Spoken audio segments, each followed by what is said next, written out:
1.1 to 1.3. We want own resources. On immigration, the other important issue, we want to cooperate with the Council. We want to achieve good solution on Dublin reform. It's possible to achieve an agreement before the end of this year.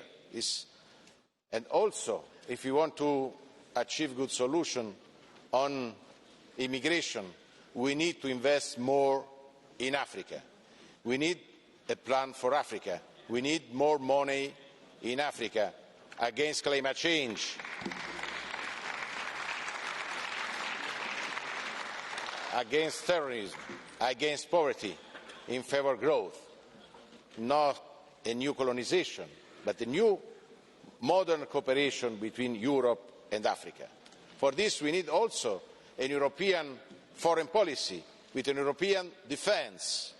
This is very important for us, this is very important for the future of the European Union. Thank you, Chancellor, for being here, and you have the floor.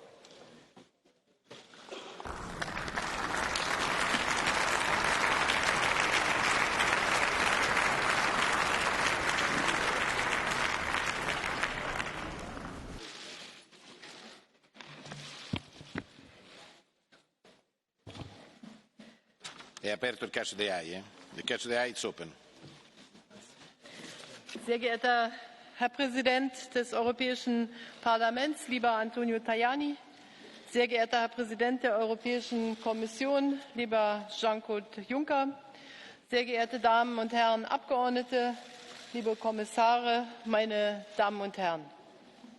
Vor fast 50 Jahren nannte der ehemalige deutsche Kommissionspräsident Walter Hallstein die europäische Einigung eine, ich zitiere, beispiellose Kühnheit.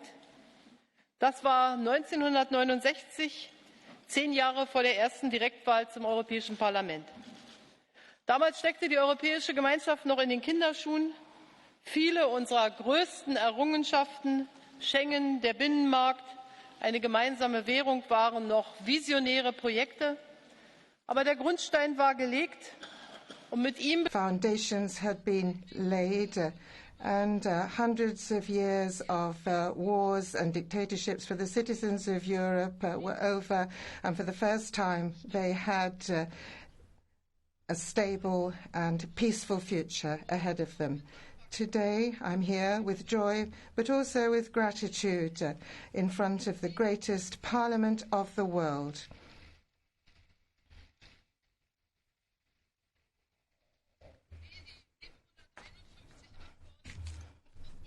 We have 751 members from 28 countries representing over 500,000 people, approximately 7% of the world's population.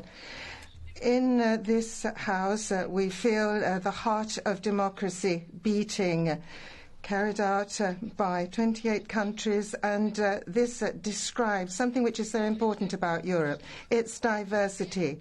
This is one of the greatest strengths of us in Europe, because despite our diversity, we have a commitment to unity, to compromise, despite our different origins, despite our different opinions.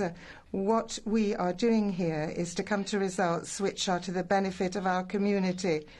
It's a year since I last spoke to this House. In 2007, Germany took over the presidency of the Council. I talked at that time about the diversity which brings us together, which does not separate us, about the peace which we have to defend, about the fact that we in Europe need to breathe good air. I talked about freedom and diversity being connected in Europe. I spoke about tolerance. I also mentioned the fact that tolerance is the soul of Europe. It is an indispensable basic value for we Europeans. And last year we have experienced how much the world has changed. And we have experienced also how the soul of Europe is being affected. The global, political, economic and technological challenge which we have to face are moving forward at a more and more rapid pace. We have experienced a series of crises. We have experienced international terrorism, violent armed conflicts and migration movements which have had a serious impact on us in Europe. And of course, digital progress has considerably changed our lifestyles. We are experiencing the results of climate change, and we are seeing our values called into question. The United Kingdom is a country which is soon going to leave the European Union, and this is a deep wound. And I think that turning now to Michel Barnier here for the work that he has done, I think that we can all applaud him for it.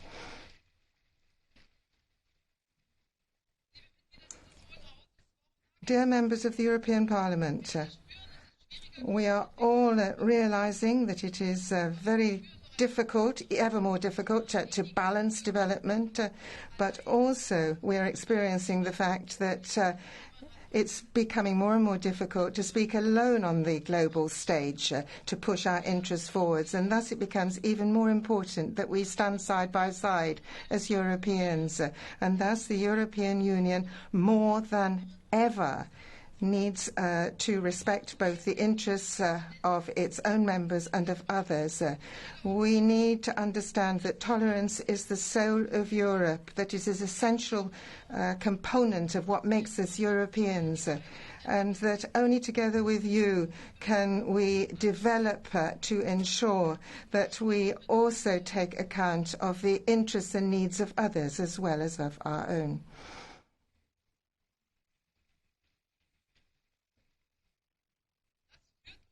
And that brings us to the core of European solidarity, without which we cannot be successful. And this solidarity is based on tolerance, and it represents our strength as Europeans, which we can find nowhere else. There are three reasons for this. First of all, solidarity is a universal value. We have to work for each other.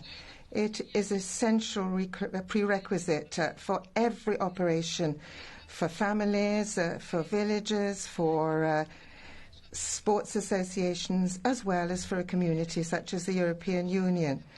Solidarity is a component of the European Treaty. It is a central feature of our values.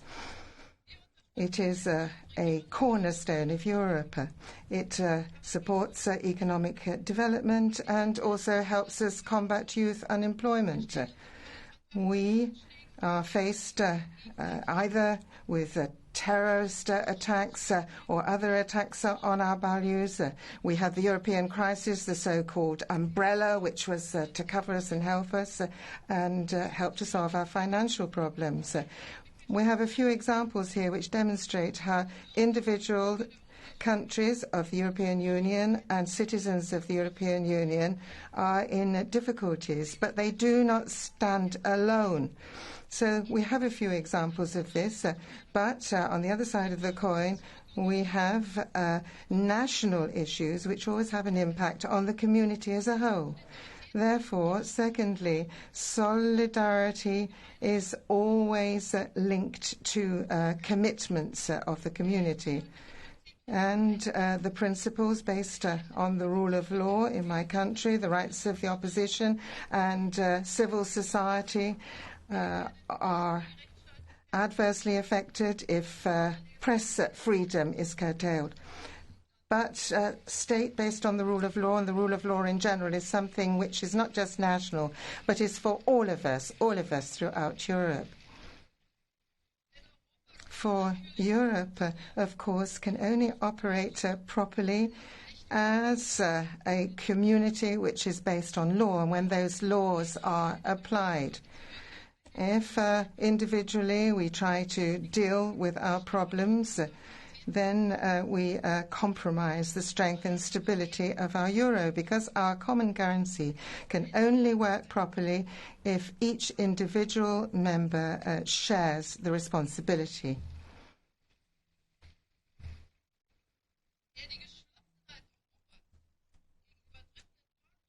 Who actually tries to jeopardize the agreement of Europe on individual issues, for example, human rights policies or others, is adversely affecting the entire European foreign policy.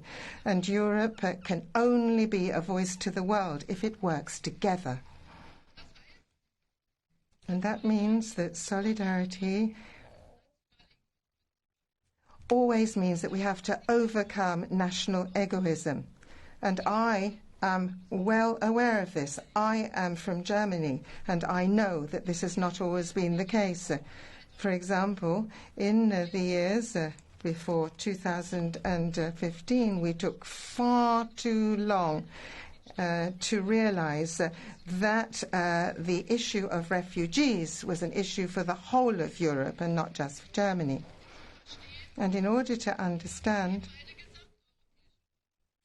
this, we have to realize that this is a common European task.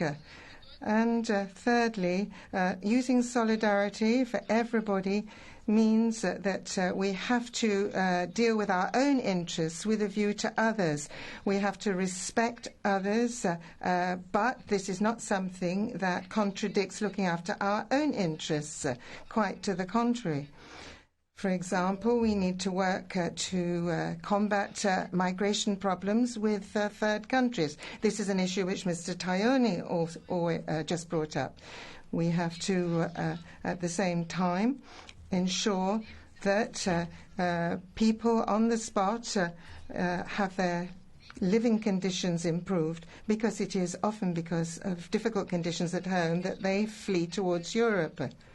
Now, looking at climate change, this has economic and social consequences. It is crucial that we tackle this. It's useful for Europe if industry and threshold countries produce less greenhouse gas and our whole system becomes greener. But it is also important for all Europeans if they develop better stability within the Eurozone. It's useful for all Europeans if everybody participates in protection against climate change. It's going to help all Europeans if we tackle together those who are affected by immigration. Accepting refugees by different member states on the basis of their democratic development and their own histories has triggered off different reactions. Solidarity means that we should do absolutely our utmost to find a common approach to tackle this and other subsequent results. Work together as a community. So, solidarity is a universal basic value. It is a responsibility for our community, and solidarity is also in our own interests, the interests of our well-being. So unity and determination are key for us. I would like to raise three issues which I feel are particularly important. First of all, foreign and security policy. As Europeans, we notice that we can defend our interests when we work together. Only a stronger Europe is going to be able to defend its values and interests worldwide. And the times when we could rely on others are past. This means that we as Europeans now have to really take our fate fully into our own hands if we want to defend our community.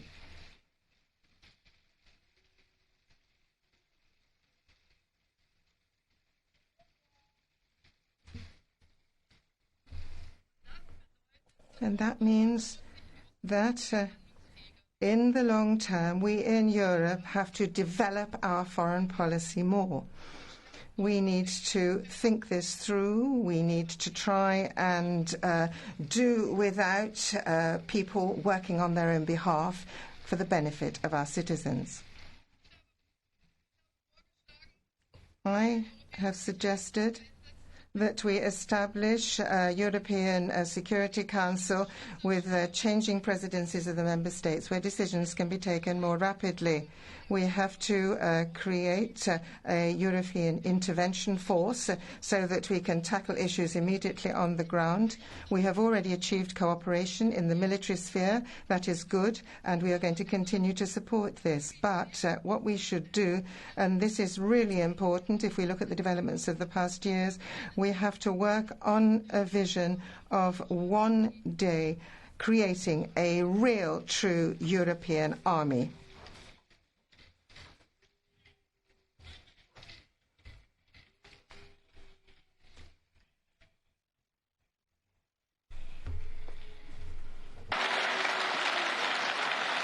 Non sapevo che ci fossero dei lupi in quest'Aula. Okay. Jean-Claude Juncker, some years ago, already said that a common European army would show the world that there will never again be war in Europe. I'm not saying anything against NATO. Of course not. We can be a good supplement to NATO.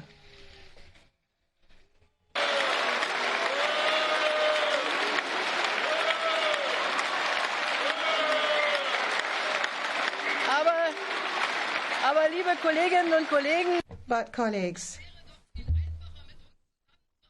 it would be a lot easier to cooperate with us if we have more than 160 different weapon systems and the US has only 50 or 60.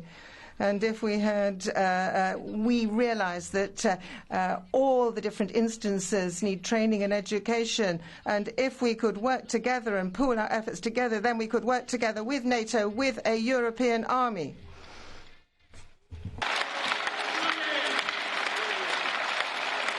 Und das schließt dann natürlich,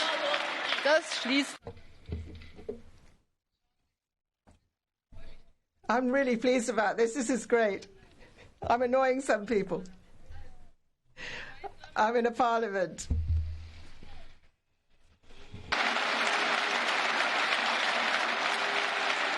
Dazu gehört dann im Übrigen auch die gemeinsame Entwicklung.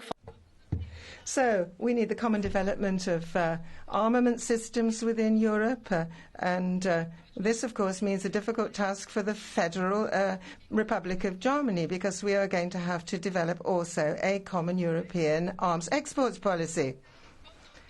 Ladies and gentlemen, let's now come on to the economic issues.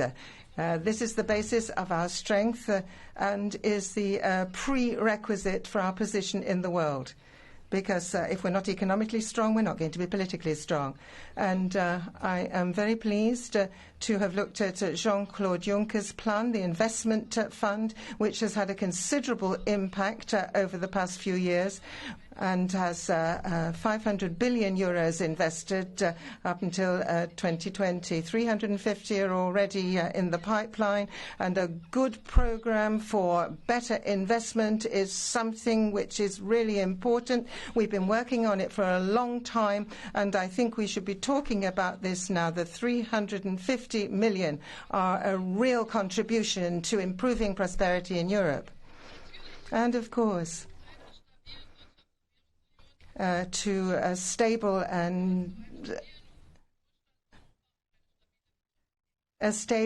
Europe with well-being for its citizens also needs a stable economy. We need to develop our monetary policy better. We're working on a banking union. Germany and France have already made statements on this, and I think that we need to link very closely to the midterm MFF on this.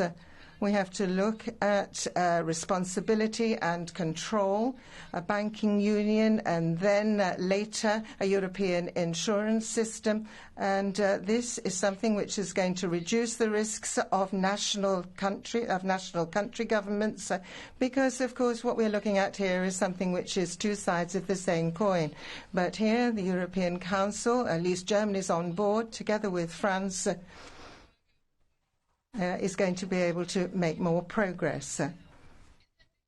We've had intensive discussions over the past few days on digital taxation, for example. You've participated in that, I know.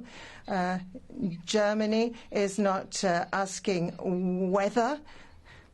We feel that this goes without saying, but the question is, how are we going to do this?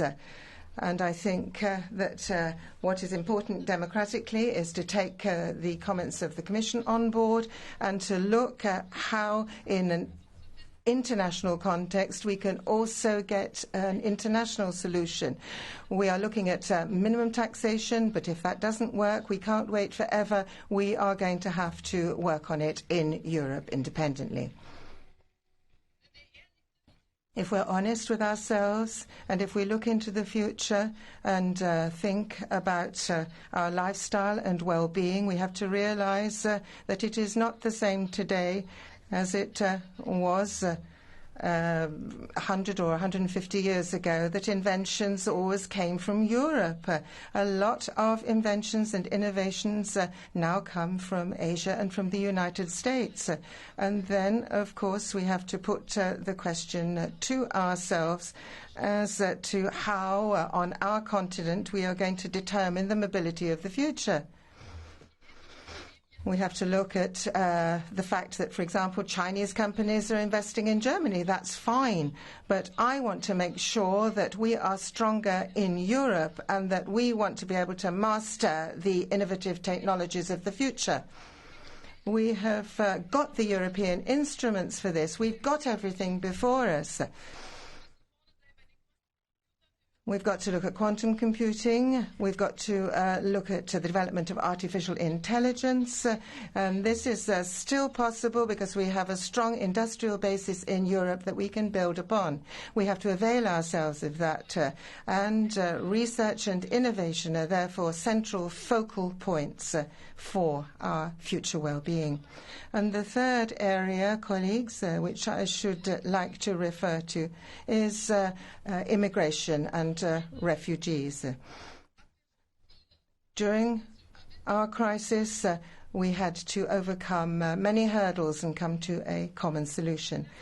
But we've been successful in many areas, but the issue of immigration is something which has not yet brought Europe together as I would like it to. This is a real core topic, an issue which reflects our relationship with our neighbours, and we've got to find common approaches. We have made progress. We all agree that we need a European border protection force. But perhaps saying that we have a Schengen area with free movement and then start working on who comes in, who comes out, then we find out that we are infringing the principles of that once again. It's true that we've developed Frontex. The Commission's proposals, in my opinion, are good. But if everybody wants to retain their international responsibilities and doesn't want to give anything away, they can be as big, as good as they want to be, but they won't be able to do what they have to. We have to work on this together. And we also have to think through development aid, economic development, and how we can participate. They have excellent results compared to what we had 2 years ago, because individual member states with the Commission have been working in individual member states and have achieved more than they would do individually. I think we can learn a lot from that, but this is just part of the way down the road. And I think Therefore, we also need to develop a common European asylum policy. If everybody takes decisions individually, then nobody can be surprised that countries from a particular country know about a certain country immediately, and then we get secondary migration. We have to make an effort to ensure that we have the same common playing field for the internal market, even on issues such as right to asylum and humanitarian responsibilities. We have to deal with these issues together. We have to have a common policy. Ladies and gentlemen, I've just given you 3 examples of many that I could have come up with. And the fact that I have really hit the nail on the head is demonstrated by the protest noises that I've been hearing. I think that what people want is that Europe really tackles these difficult problems, these burning problems. We need to tackle the issues which are facing us, but this doesn't mean that Europe has to be everywhere. Not every problem in Europe is a European problem. Solidarity means that Europe deals with things where it is necessary, and when it does so, it does that in a decisive, effective manner. I think Europe gives us our best chance to lasting peace, lasting well-being, and a safe and secure future. In Paris, at the invitation of the French presidency, when we think that the First World War came to an end 100 years ago, once again, we should think through what happens if countries don't have a respect for each other, and what happens if countries and the associations, the League of Nations in those days, collapses.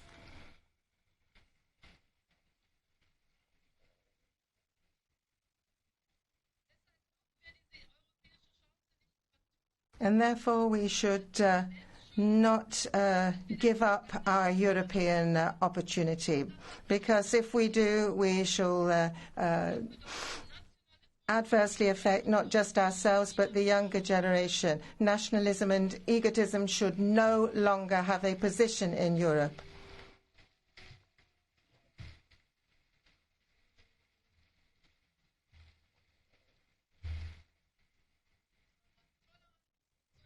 But tolerance and solidarity represent our common future. And, colleagues, it is well worth fighting for them. Thank you.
La parola ora, a nome della Commissione europea, al Presidente Jean-Claude.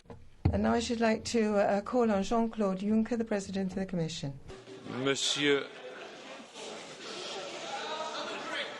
Serve un veterinario in quest'Aula, forse? Do we perhaps need a vet here in the room?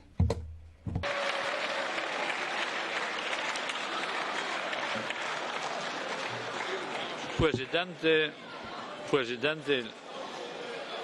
sehr verehrte President, Chancellor, dear Angela,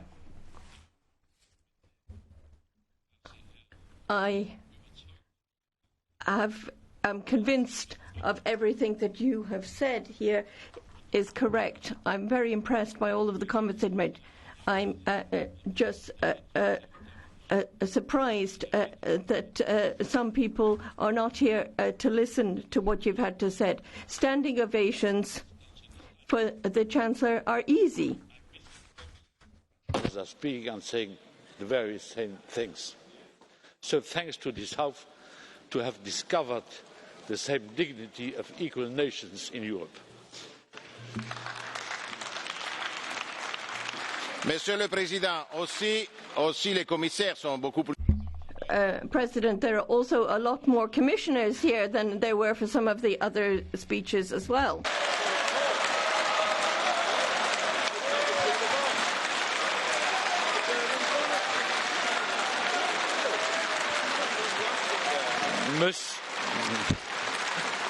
Monsieur le Président, President,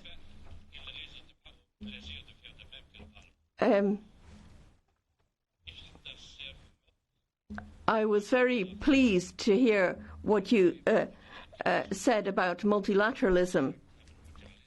Multilateralism is one of the core values of the European Union, and what you said, it really goes to the heart of what the European Commission has been proposing. And I think there was a great deal of applause today, and a lot more than I got when I spoke in October 2014. And I think that history will prove you right. And not everyone here has always seen things that way, but you were quite right not to close the borders.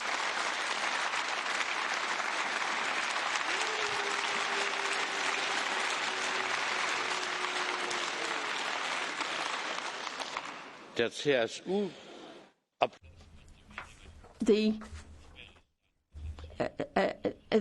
could be some more applause on that point than we've just heard.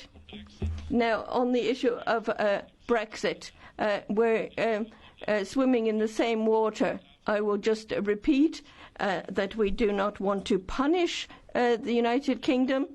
The United Kingdom. But I'm not swimming in that direction. I'm swimming exactly in the opposite direction. But we have to respect the vote in the UK. Best of it, in the interest of Britain, in the interest of the European Union. We are not in an aggressive mood when it comes to the future relations with Britain. The European Union, the continent, has to recognise that Britain, starting in 1939, was playing a major role when it came to the liberty and the freedom of this continent. We are grateful for that. But this is not the reason to leave the great history between the islands and the European Union. In fact, I do think that the leave is a tragedy, an historical error, a mistake, and we have to do the best out of it. And the European Commission, together with Michel Barnier, is moving into that direction. Was wichtig war, what was important? I mean, of course, everything you said was important, but I was struck by what you said about Africa. Africa remains not a problem, but it is an issue for Africans. It's a great opportunity for Africans and for Europe. We need to work together in solidarity and friendship. The Commission has made proposals with regard to the external plan, and we should be building on those proposals. I appreciate everything that people say in favour of greater solidarity, but working with Africa is not charity.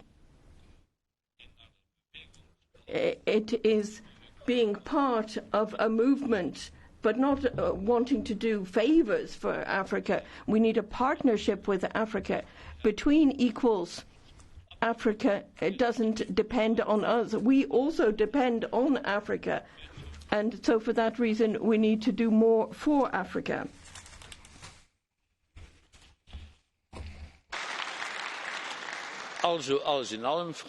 So, all in all, Chancellor, dear Angela, I think the comments that you've made really go to the heart of what we need to do.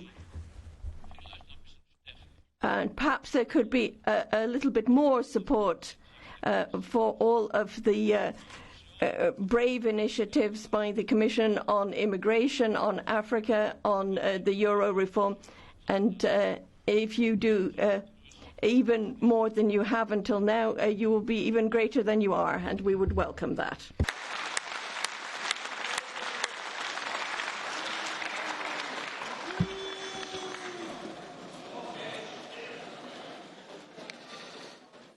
Procedo adesso alla chiusura del sistema per la registrazione elettronica.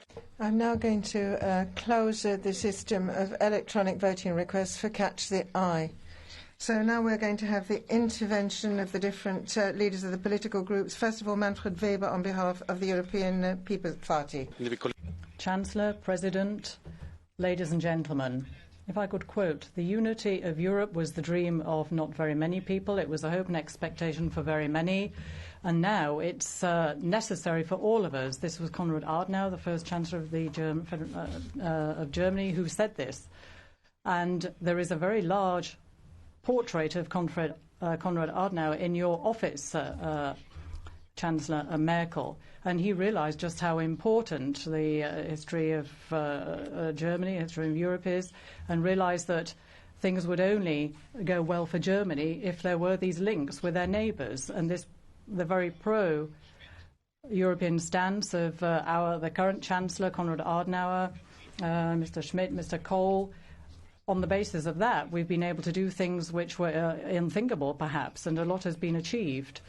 I'm 46 years old, so I know what I'm talking about. I'm one of the first generation on this continent that has been able to live in peace and freedom.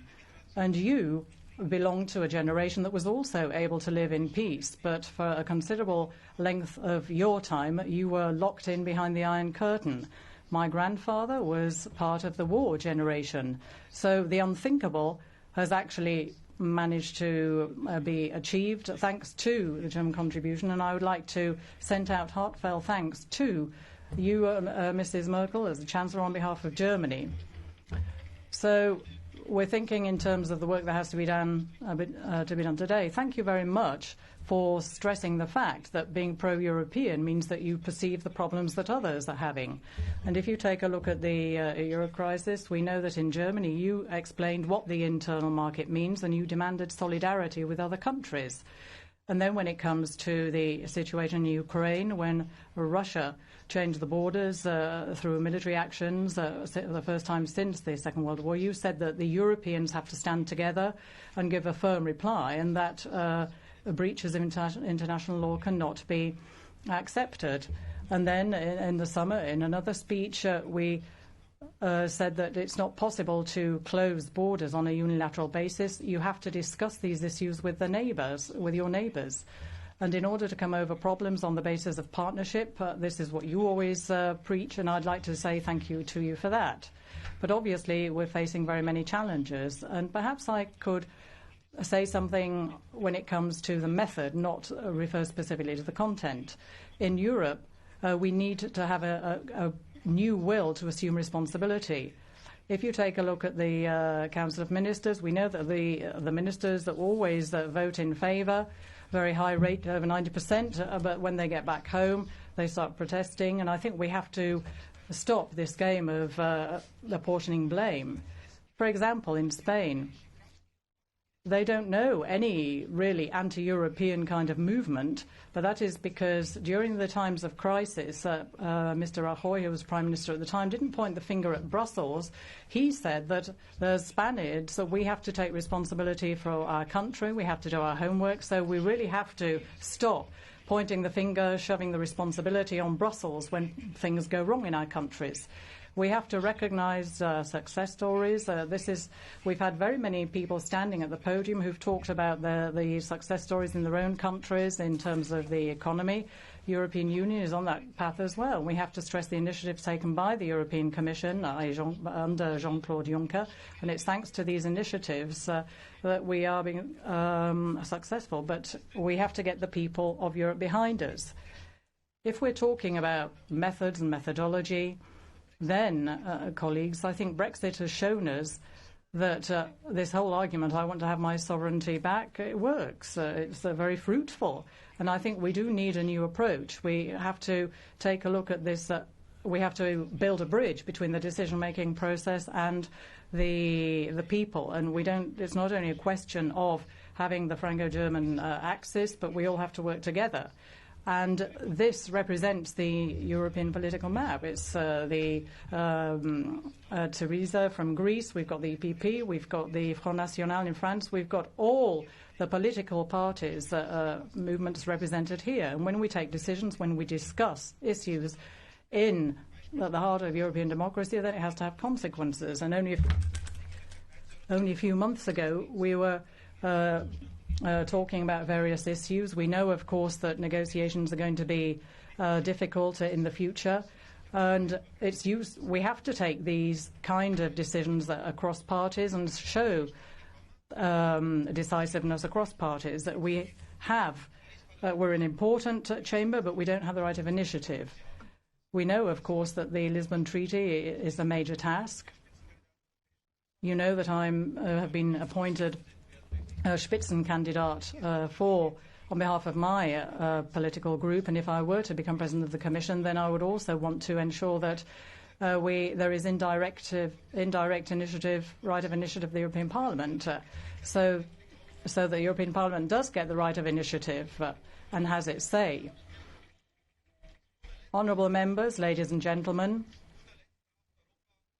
as a final point, Europe needs ambition. I grew up in the 1990s when Helmut Kohl was Chancellor of Germany, and he said, we will do away with the Deutschmark and introduce the euro, which wasn't at all popular at the time. But he went ahead with this. He did this because he believed in the future. He thought several decades ahead of his time, and I'm extremely grateful to that, and for also what you have said when it comes to the common foreign and security policy. If we follow the European path, if we also move away from unanimity to qualified majority, then the European Union will not only become a political giant, we'll be able to turn our European Union into I'll correct myself. We're not only an economic giant, which we already are, but we'll become a political giant, and we'll go in order to be able to properly represent our values. So thank you very much, and thank you for everything you've done under your chancellorship. Per il gruppo socialista la parola all'onorevole Udo Bull. From the Socialist Group now, the floor is to Udo Bullmann. Ein herzliches Willkommen. Chancellor, welcome. Also from the Social Democrat Group here in the Parliament, the House of European Democracy. I'd like to ask colleagues for understanding that when the Chancellor is here to speak to us, I want to spend a moment talking about Germany before we move on. It was very impressive to see what happened in the past few days with how much dignity we paid tribute to the victims of the First World War in Germany, in France, in the UK, in Belgium, all of the locations where people see the traces of this tragic war. And I'd just like to add one point. In Germany, we're also thinking about the brave men and women that 100 years ago went against an order, the uprising of naval forces who refused to enter the battles and led to the end of the First World War, an important point of democracy in German history, one that we can be very proud of and that perhaps we don't focus on enough. The revolution in 1880, the speeches by Otto Wels in 1933, that spoke out against Hitler, and the 17th of July in 1953 in the GDR, and also the peaceful revolution in 1989, which was a milestone in your own personal life. And what I want to say is that as Germans, we have to be aware of how closely our history is entwined with European history. And there is one thing that we should pay particular attention to. We cannot fail. And that we, Germans, and I say this as a German social democrat, do not have the right to fail on Europe, much less than this obligation is even greater on us than in any other country, given our history. And that's why any hesitation or lack of courage can take us down the wrong road. Perhaps I could just give an example so that you see exactly what I mean, Chancellor. No one here has any doubts about your conviction of the importance of Europe. But I think that German expectations are even greater. Make sure that you use your voice to strengthen Europe. I think that is the expectation of Europeans of Germany. I think it's true in economic and also in political terms, and is very much part of the debate that we're having of Europe. Let me just recall something which happened recently. President Barroso from your family said that in order to overcome the economic crisis, we have to have common initiatives. And what happened under pressure from you and from Mr. Schäuble led to the Troika, and we've had a lot of debates about why the outcomes were not positive in a lot of respect, because there was no democratic control, there was no control by the Parliament, and that is something that we certainly must change. And I would like us to draw two consequences as quickly as possible. And I would like to ask for your support on this. First of all, the community method needs to be strong. Only when the European Parliament has a true voice will we be successful in the future. And then secondly, we have a coalition agreement in Berlin because we want Europe to be strong, and we need to ensure that this is implemented. That's for the European Monetary Fund, and also Germany needs to make progress on climate protection and in social policy, for instance, in the framework for decent working commissions. We need to make sure that it is not blocked by the EPP, but that we can make Europe's position on precarious work very clear. And in recent days,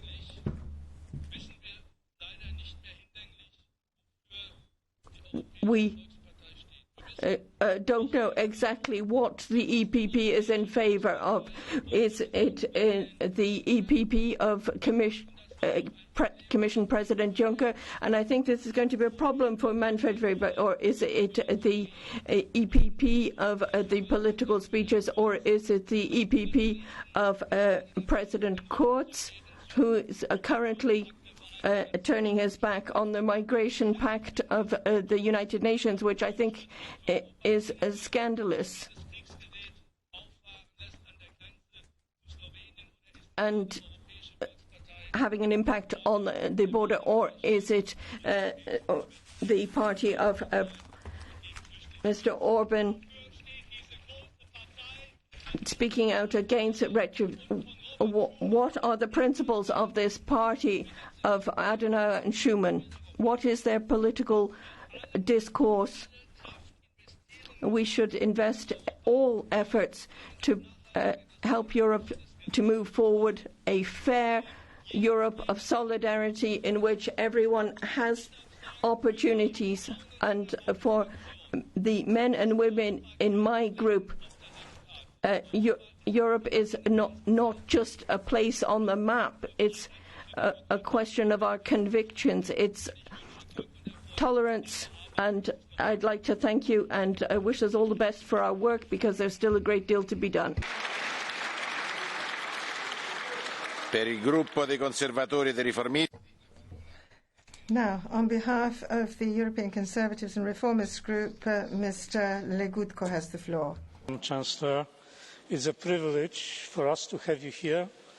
You are certainly one of those politicians that has had decisive influence on what has been going on in Europe, and not only as a leader of a very important nation, but also as a remarkable personality.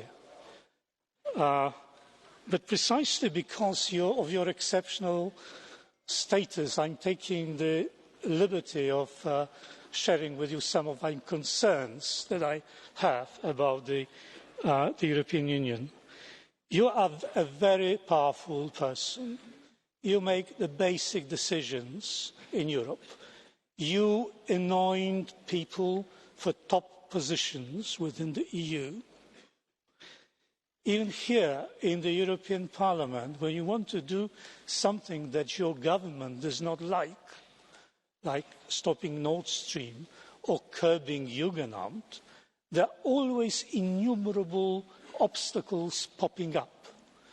And it turns out at the end extremely difficult to do anything about it. Even if we can do something about it, then it is ignored by your government, because your government can afford to ignore it. And this power spills over. When I talk to some of my German colleagues here, I usually hear them sermonizing. That's very common here in this chamber. I would say I hear them pontificating from the position of heavyweight moral champions, which they consider themselves to be. So all this is true, but in real terms, I think your political family is playing second fiddle in European politics. Interesting as your speech was, I cannot resist the feeling that 95% of what you said could have been said by a Martin Schulz, a politician now largely forgotten, but he was a big man once here, and he was pushing this chamber to the left, being seconded by the European People's Party. The truth is, Madam Chancellor, that the European Union has been hijacked by the left, which imposed on it its ideology, its political agenda, even its language. To personalise it somewhat, we just hear Mr. Bullmann of the Socialists and Mr. Weber of the EPP. If you cut out 2 or 3 sentences from what Mr. Bullmann said, they could have exchanged the speeches, or nobody would have seen the difference. I can say more. I can imagine Mr. Bullmann being the chairman of the EPP, and Mr. Weber being the chairman of the Socialists.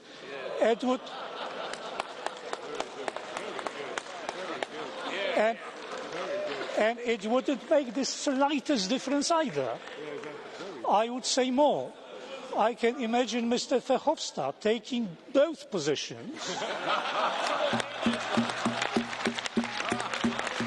And it wouldn't make difference, perhaps the only difference being there will be more insults flying around.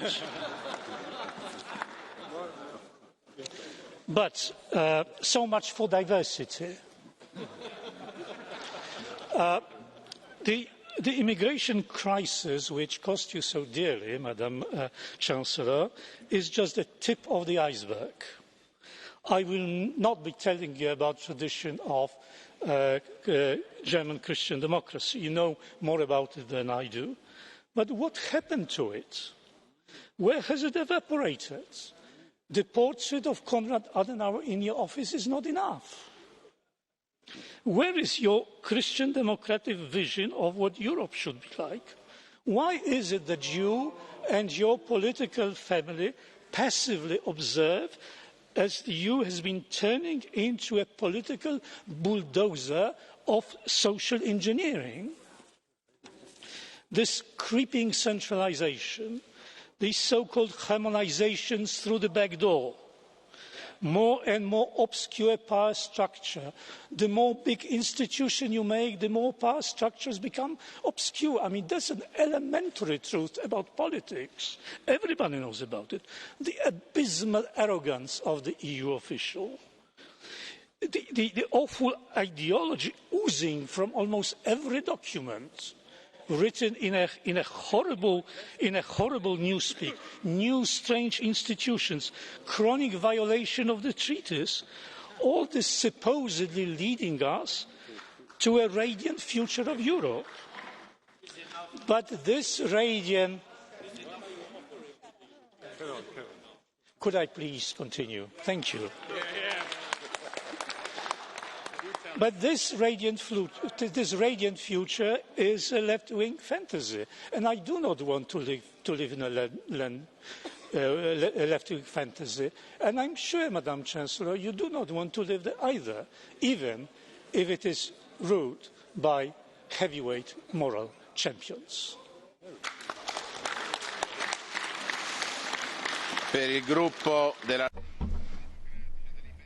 For ALDE, Mr. Verhofstadt. Mr. Legutko criticised us because we have from time to time the same pro-European opinion, Mr. Bullmann, Mr. Weber and myself.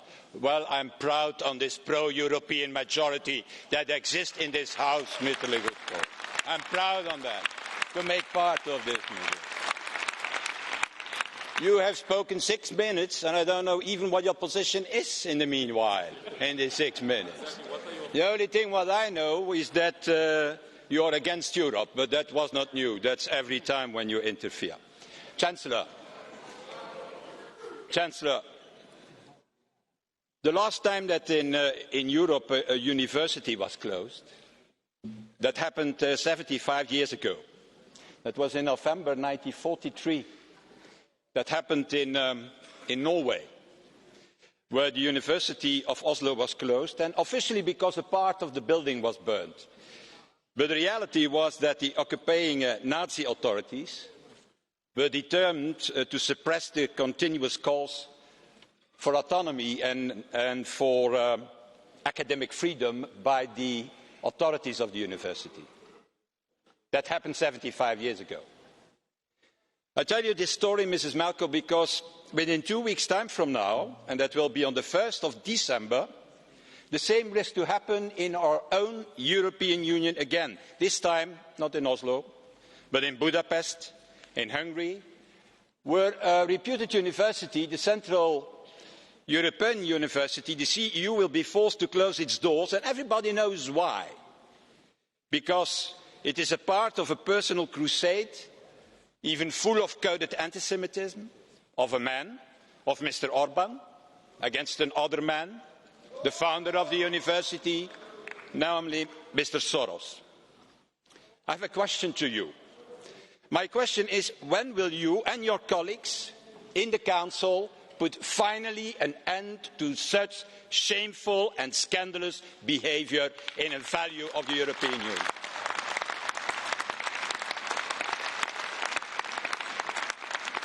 And I ask you this question not to make it difficult to you, but I ask you this question because I firmly believe that more than migration, and that's an important issue, more than the next financial crisis, more even than Putin, I think that this threat from within that undermines today the European Union.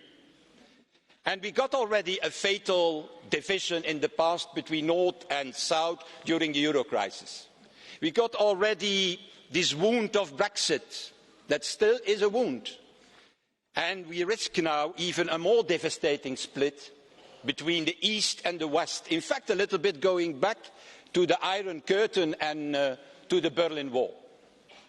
And allow me to say, because I want now to come to the role of Germany in the European Union, because it's about the future of the European Union we talk, that since the fall of the Berlin Wall and the reunification of Germany, we have made progress, the euro, for example, Jean-Claude, but not so much more.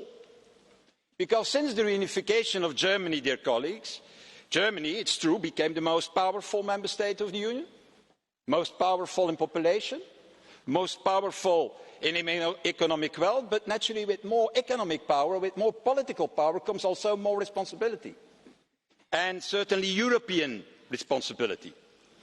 And precisely there, I think that since 1990, Germany hasn't always assumed fully this big responsibility, if I may say so.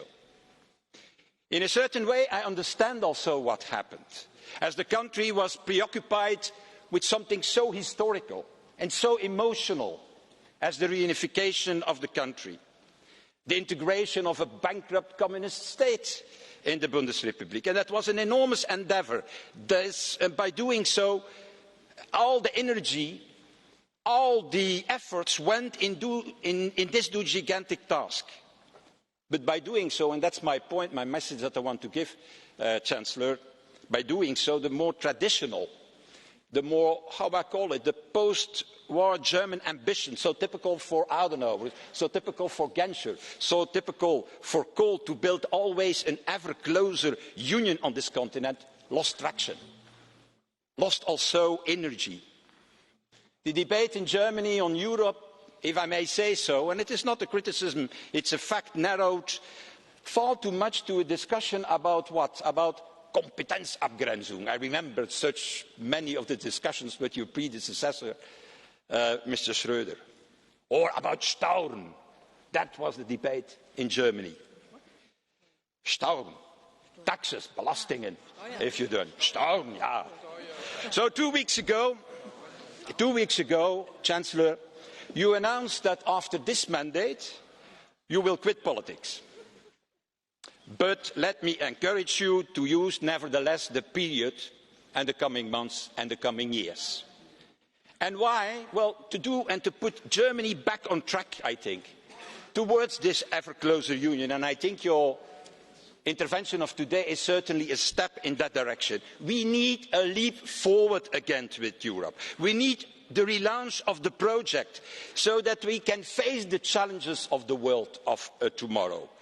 And it will be a world in which, in a certain way, we will be on our own, facing the Chinese, facing the Indians, facing the Russians, and sometimes facing the Americans when it concerns trade, for example, in their war. So, Mrs. Merkel, and that will be my conclusion, you can do that. We know your strength. We know your courage. We have seen that courage during the migration crisis. You have a unique chance to achieve it now, to make this leap forward in Europe. Why unique? Because there is a president of the French Republic, Emmanuel Macron, who is also a convinced European. Not in the traditional French approach. You know what the traditional French approach is? Vive l'Europe, pourvu qu'elle est française. Not in that way. He outlined in his Sorbonne speech a European project, and my message to you, to both of you, in fact, is embrace this vision, join forces, revive the European dream, as mirrored in that emotional image of both of you, of 3-4 days ago, in Compiègne, holding each other in a tender but powerful embrace. I know it's time. You showed there that the whole world, I'm going to wait, President, for my last phrase. You showed there, Mrs. Merkel, for the whole world how immensely beautiful also this common European project is. And I wish you a lot of success in this.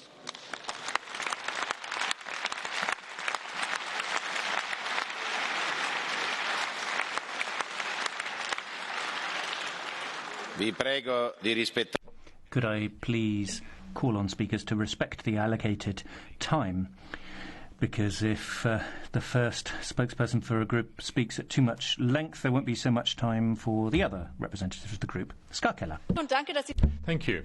And thank you for coming to Strasbourg and making time to participate in this debate on the future of Europe. I would like to pick up on where Mr. Verhofstadt left off, because I'd like to recall also what a huge gesture of reconciliation you have demonstrated in recent days. You, with Mr. Macron, have recalled that we had the armistice in 1918, and that armistice was one would put an end to one of the world's greatest catastrophes. And with that, the European Union is the world's greatest peace project, and we have brought down walls across Europe, unifying people, achieving freedom and democracy, and we've got rid of the blinkered thoughts that characterise the past. And for us Greens, this is very much close to our heart. We want a unified Europe, a Europe that is one for all of us, where we can constructively build our future. We want one that protects human rights, that has the rule of law, and that defends all of these things adequately. We have to stand up against the enemies of democracy and of nationalism. We also want to make sure that people have jobs and have prospects for the future. We want a Europe that makes sure that the tech giants are just as taxed as others, and we want to stick up for peace in the world, not export weapons to Saudi Arabia. We want a Europe which is leading the way on climate protection and underpins our fundamental values. And the future in that respect lies in your hands, Chancellor, but unfortunately your government keeps stepping on the brake when it comes to Europe. What about the climate crisis? This is perhaps the greatest crisis of our times, and the World Climate Summit has brought this to our attention once again. In a few weeks' time, we have a duty to make this point, but the objectives that we have put in place are simply not going to be sufficient. And there are two things that we have to do. We have to bring in a minimum price for CO2. Some member states are already wondering whether they could do that together. I wonder whether Germany, the Federal Republic of Germany, government will agree to that. We need to reduce the car fleet CO2 emissions, but unfortunately in Council the ambitious goals have been buried because of the Germans, and the climate isn't going to be saved by vague pictures of glaciers and statements. We need ambitious goals for Europe, and we need them to be implemented rapidly, and that's why the German government has to stop hitting the brakes on climate policy. This is a real catastrophe for Europe, for the coast, for our island states, and for the whole planet. And Germany is certainly not the only country in the EU that is having a problem facing up to the reality of the climate, but it is the biggest one, and it has the farthest reaching consequences. The fact that Germany keeps violating environmental legislation just underscores that problem. Protecting the climate with new energy will also help us towards the goal of energy independence. A gas pipeline from Russia to Germany will make us dependent on fossil fuels, and will also damage prospects in the Ukraine, and will perhaps benefit nobody other than Mr. Schröder and Mr. Putin.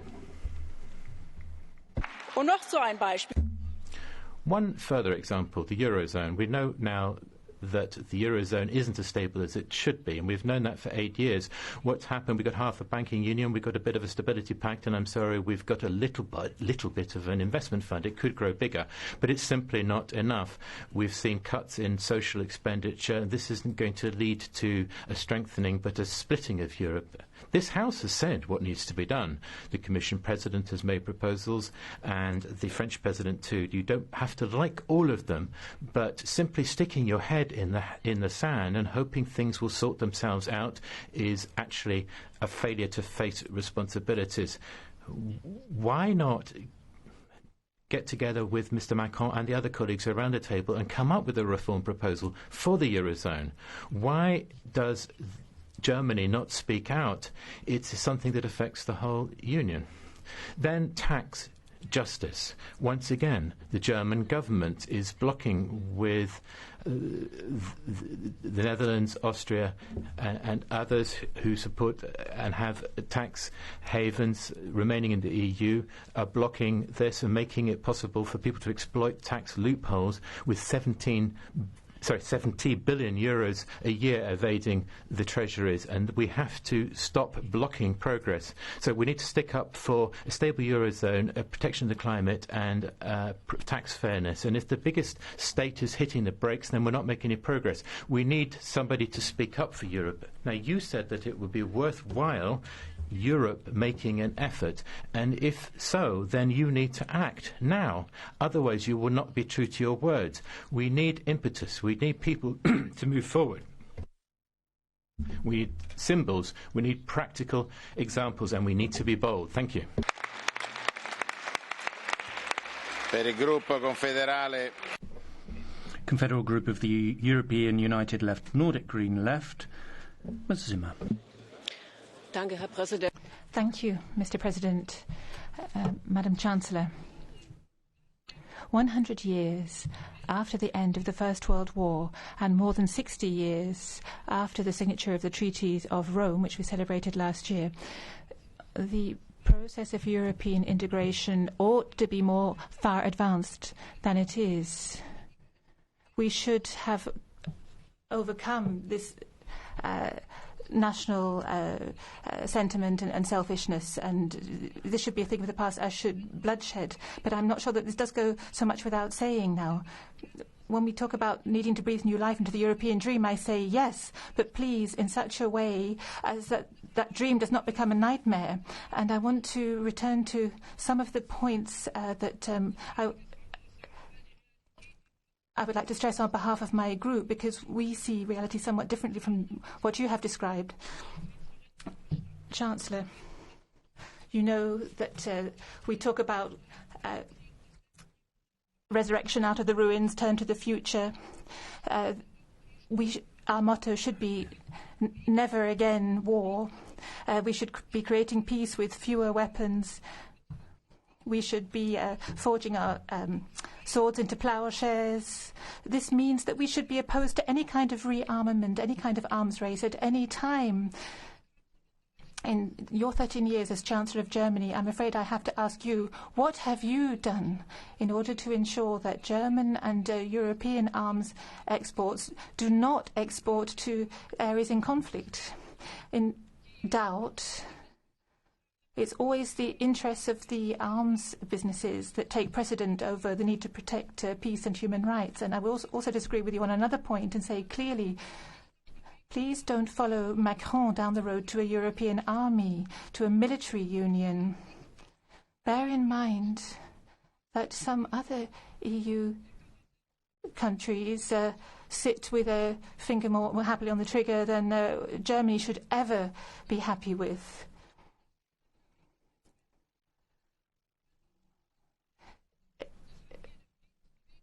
We have strong peace movements in Germany, in Europe. The Greens, the Left, the Social Democrats have worked hard to maintain our special attitude towards non-military policy, and we have to protect that.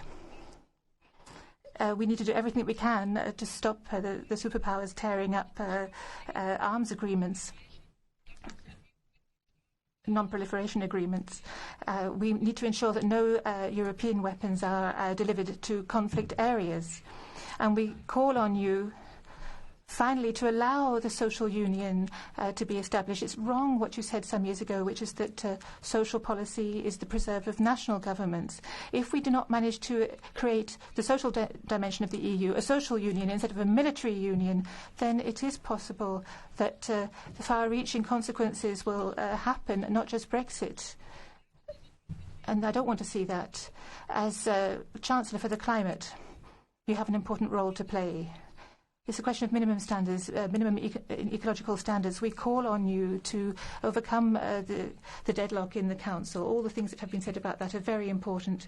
And can I also point out that we expect that the federal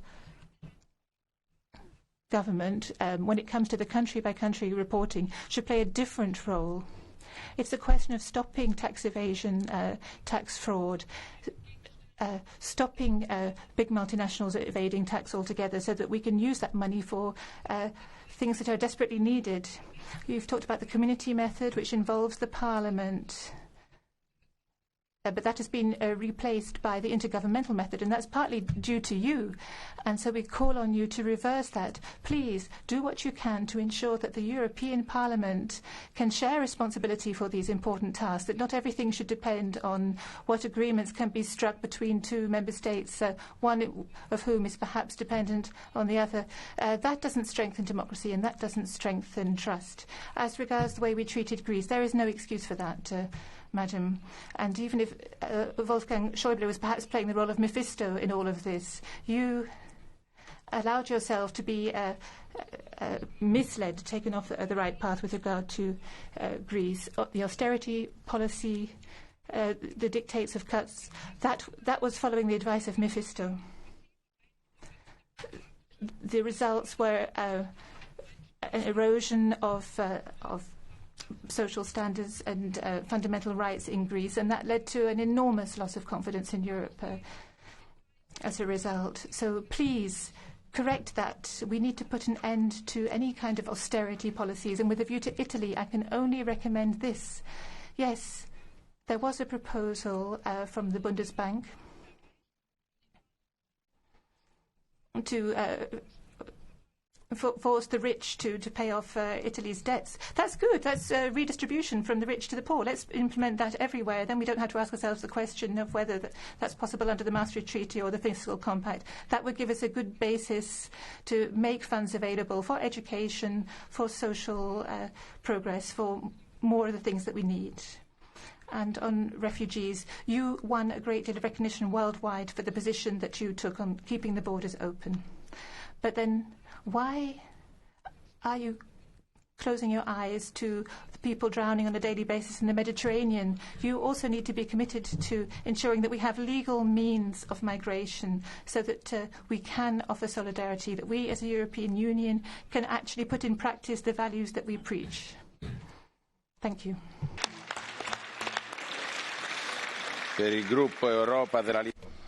For the Europe of Freedom and Direct Democracy Group, Mr. Farage.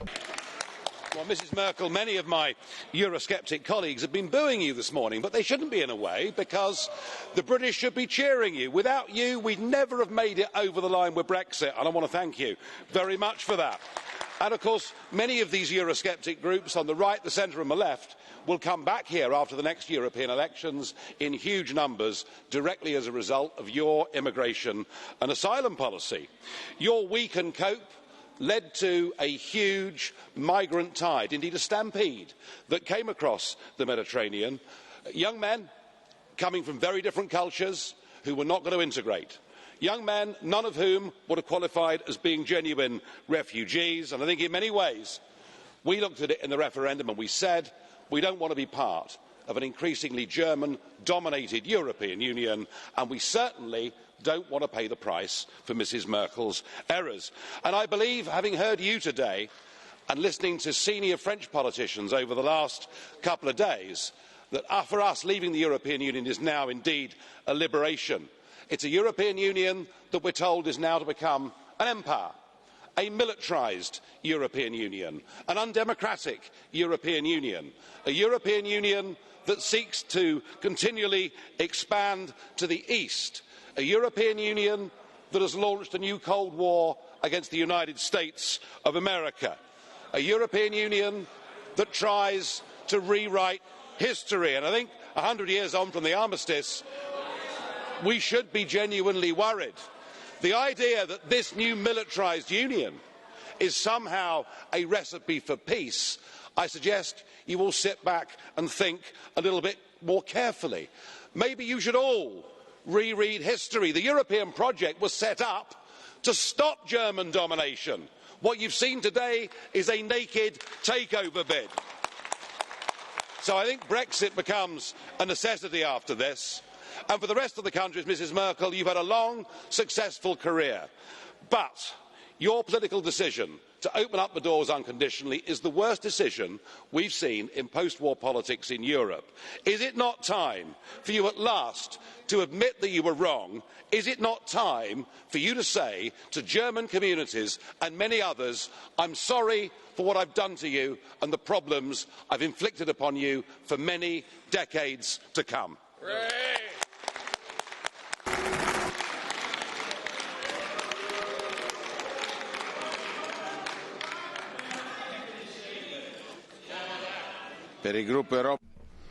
For the Europe of Nations and Freedom Group, Mr. Pretzel.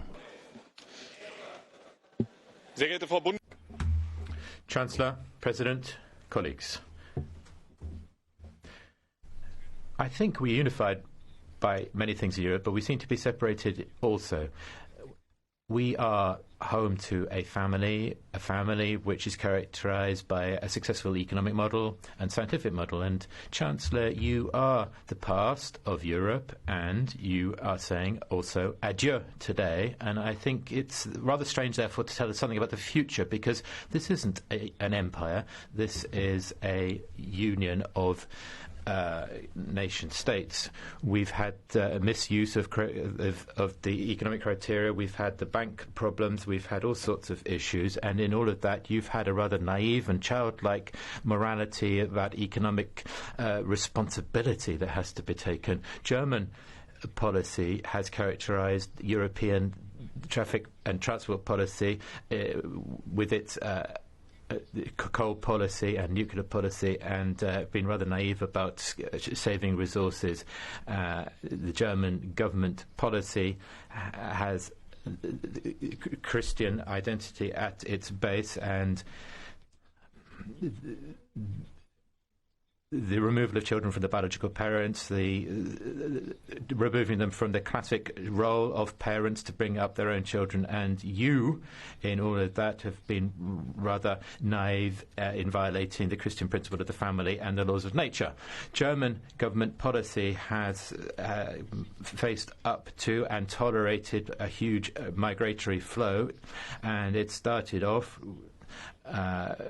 with one thing, but ended up with a loss of control of state systems, the security system, the social system, and the population. And you've been rather naive in your morality when it comes to the cohesion within society and the ability of Europe to deal with this. Merkel, every person has to act in a moral way. Many people have done, and many German Europeans have done so, and other Europeans as well, in saving resources. But if you don't demonstrate tolerance to living outside of the classic family, when people are being protected when they're fleeing, that's all very well and good. But if you have a state which says that any way of living together is a family, that provides support for that, then this is crazy thinking, and it pretty much allows everything, and at the end of the day, nothing. And if Europe isn't to fall apart and is to be a model for success, then economic and social policy must not be planned on the back of an envelope down the pub. We need to think in not latte macchiatos and all the rest of that, but we need to think about the home and not have it dictated by gender professors. External borders and Christian underpinnings are what need to be at the base of it. So we need to take responsibility for identity, Christian identity, and science. Your heritage, what you will leave behind, is the destruction of institutions. There are two unions in Germany which will leave in a bad way. It will be up to others to put them back together. Now, you're saying nice things, but I can put it to you that Europe will once again be free and conservative. Thank you very much. La parola all'onorevole Sonneborn. Mr. Sonneborn on behalf of the non-attached members. Vielen Dank, Präsident. Thank you very much, Mr. President. Chancellor, I have to apologise. I didn't prepare a speech. I only requested speaking time because otherwise it would have been given to Udo Voigt from the NPD. Just a minute, let me speak. And I despise non-serious small parties representing less than 1%. So I haven't got much to say. The last time we saw you was when we took leave of Helmut Kohl. Now we're saying goodbye to you. I have to say to you that you seemed nicer and nicer when well, the more I look at the CDU people who are going to be your successors, the nicer you appear to me. And please give us back our country, nice and clean, well swept. You can go now. Thank you very much. Ora, per le prime risposte. So, for first responses, Chancellor Merkel.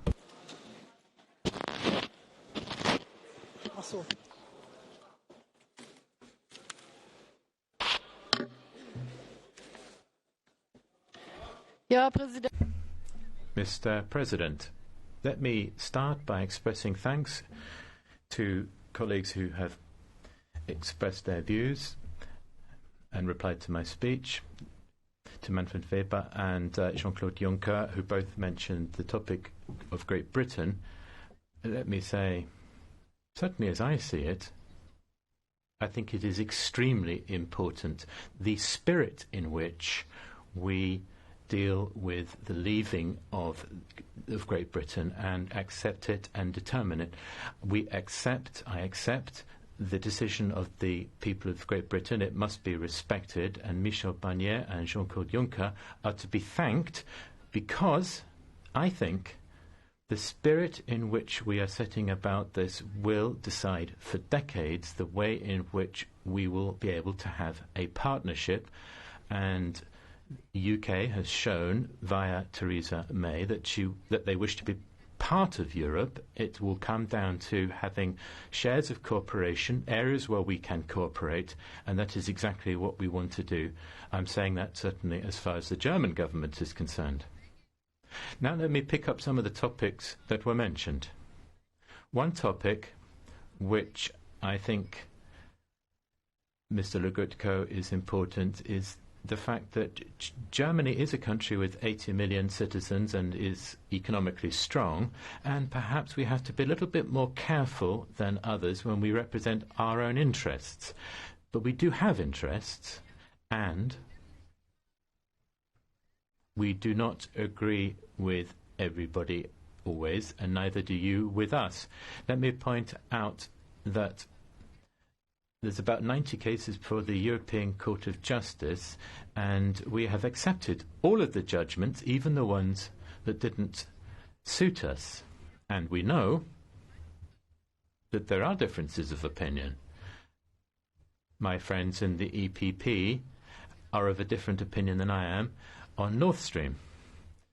I think when it comes to what we do about climate change, we will be using more gas, and in a country such as Germany,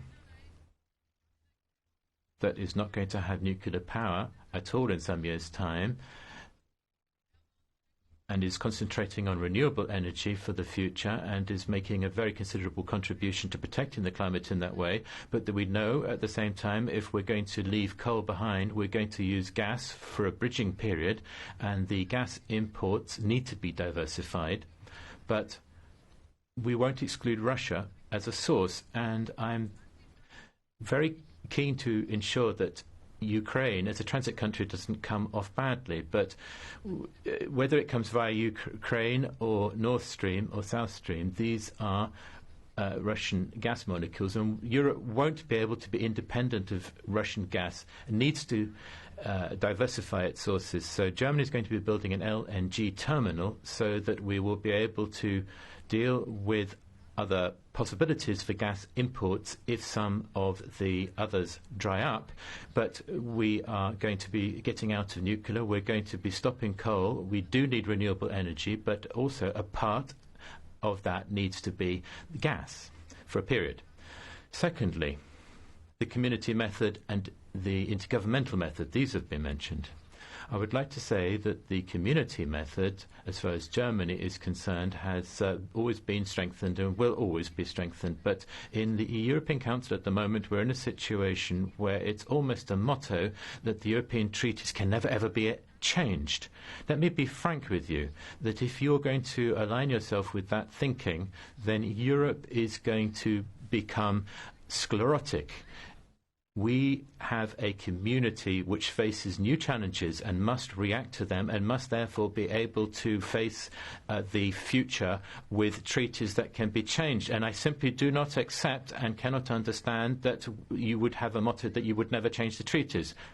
But if you wish to act in a European way, and the treaties don't give you the power to do that, and I've always said that the ESM needs to be in the Eurozone protocol of the Lisbon Treaty, it's not down to Germany. We could do that tomorrow. But it's not very easy to get a majority in the European Council for that. And if we can't do that, then as a pre-stage to being able to act jointly, we need the intergovernmental approach, and it would have been far worse in the currency union if we'd not had that. So the one does not exclude the other, and I am pleading expressly that we don't take treaty change as an end in itself, but we do not exclude it and saying we'll never ever change our own constitutions back home, because were we to do that, then this would be a dereliction of our duty as a nation state.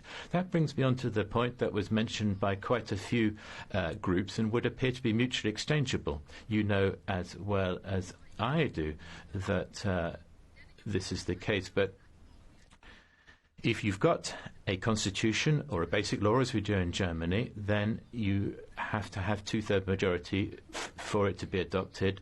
And nevertheless, whenever you set about legislating on the basis of it, you get disputes. And if it's to do with the basis of the European Union, well, fortunately, in this House, there is a large group which agrees on the basics, the foundations. That's what you need. And then you can get into intensive debate about how you put the basic principles together. But whenever we talk about those principles, there is fortunately always a majority.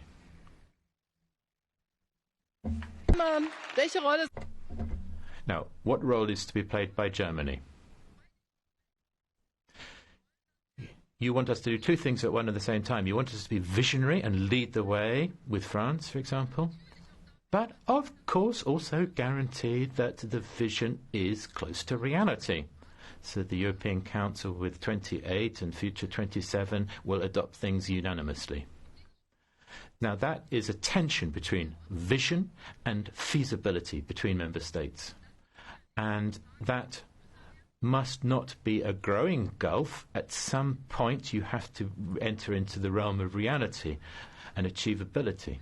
And maybe when it comes to the setting of objectives, I may be somewhat reticent, but then there are people back home that want us to ensure that what we say is ultimately what we implement, and it is out of respect for the individual member states.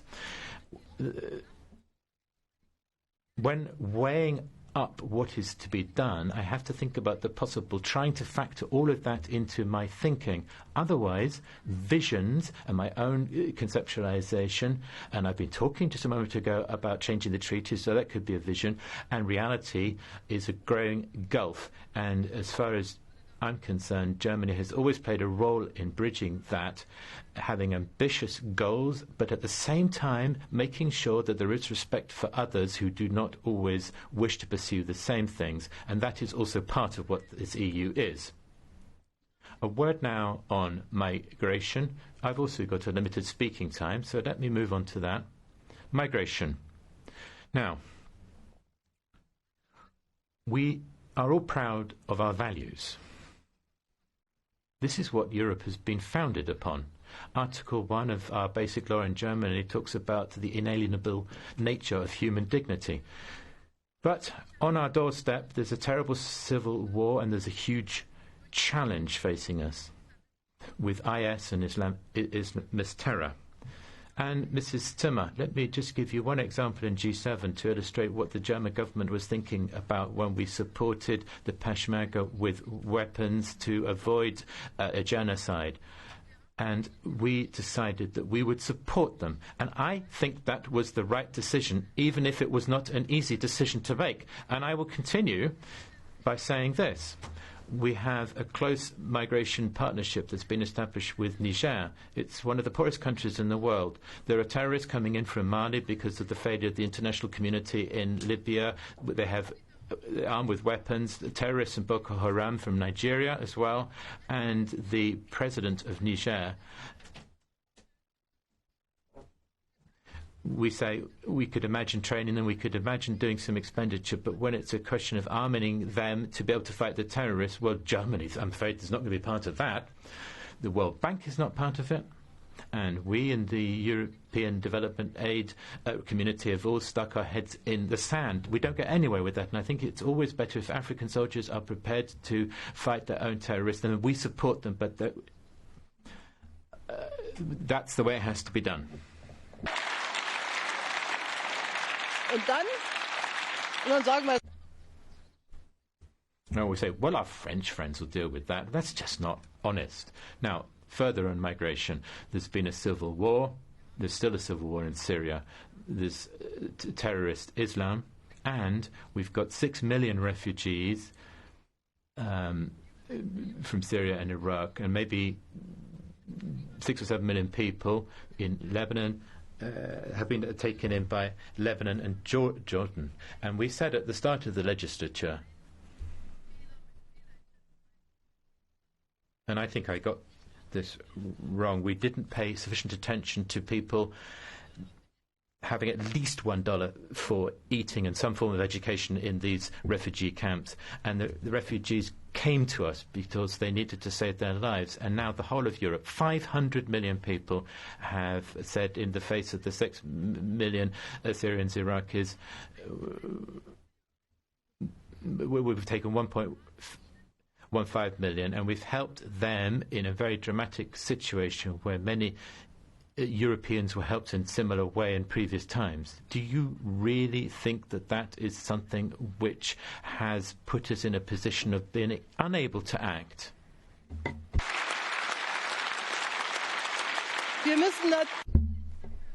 Obviously, we must ensure that where you've got illegal migration, people spending all their money on traffickers, that we don't end up there. This is why we entered into the agreement with Turkey. This has been much criticised. It was precisely to try and turn illegal migration into legal migration. The UNHCR has said that the people that we should be helping, that was our common goal, but we weren't adequately prepared, and we've had to learn from that.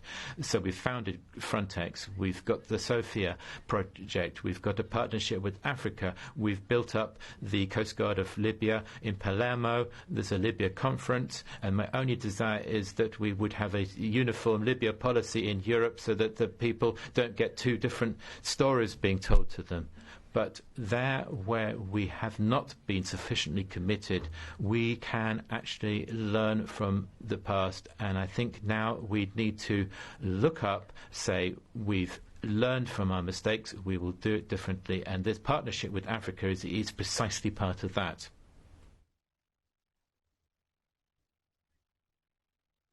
Let me round off with climate protection. I've just said a little about gas. We've got very ambitious climate objectives, and we will be trying to attain those objectives, and in 2030 we really do need to make sure that we've attained those goals. We've got the climate legislation in place, as Mrs. Keller well knows. Let me say that it was Wolfgang Schäuble in the G20 under the presidency of Germany who tackled tax avoidance, trying to put together a BEPS international agreement, and this is precisely now what's being implemented, and I think Germany has played a very important contribution in bringing that about. Iniziamo il Catch the Eye, vi riprego. So, Catch the Eye.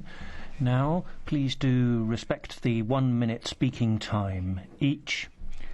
At 5:20 5:22, I shall be interrupting the Catch the Eye procedure in order to give the floor to Chancellor Merkel for her to respond, because we have to finish this entire session by 5:30.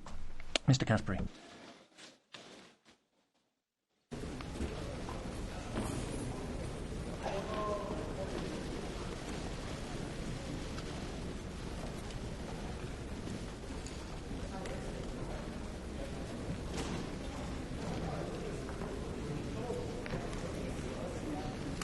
Au revoir, Monsieur le Président de la Commission européenne. Well, goodbye to the President of the Commission. La parola all'onorevole Caspary. Mr. Caspary. Sehr geehrte Frau Bundeskanzlerin. Chancellor, thank you very much for having held the European Union together with us over the last 13 years, and I think this discussion has shown how important that is. In the preparation for today's meeting, we have seen socialists blaming you on Twitter for the fact that some European countries haven't overcome the consequences of the euro crisis. Of course, which is partly due to the mistaken policies of the socialists. We Christian Democrats have done our best to stabilise the situation in Spain and Portugal and in Ireland with solidarity and prudence, and we think that we have you to thank for the role that you and your government played in these crucial years. Second point, Guy Verhofstadt touched on a number of issues. In 2004, he was the Spitzenkandidat for the Liberals. 2014, he was again in that process. Now he wants to stop it. We're grateful to you for your support to Manfred Weber, because I think the Spitzenkandidat process brings more democracy into the European elections and into the European institutions. Androulakis. Androulakis. Onorevole Androulakis. Κύριε, έχετε συνδέσει το όνομά σας με τη διαχείριση δύο. Thank you. You said that you had managed two crises, and that following the euro area crisis and the migration crisis, there was now stability. You took unilateral decisions moving away from the acquis communautaire. We need to share our fears and act together. We've seen more fear growing during your own period in power, and the only people who benefited from that were Eurosceptics and the far right. So I would like to ask you whether you do not regret the way in which you managed the economic and financial crisis in my country, the flames that fanned. I think that although the system had many faults, you also bear some responsibility. 500,000 young people emigrated. They didn't see any solution to their problems. We still have financial problems, and many years on, after many bailouts and programs, we're not really seeing the change to society that we would have wanted. Chancellor, thank you for coming to the European Parliament. It feels a bit like being in the Bundestag today. Now, the French President Macron wants a real EU arm, in his words, to take on the USA, as he says, Russia and China too. And the French Finance Minister, Monsieur Le Maire, believes the EU must be an empire, in his words. So do you believe, as German Chancellor, in a new single European federal superstate or in a EU empire? Thank you.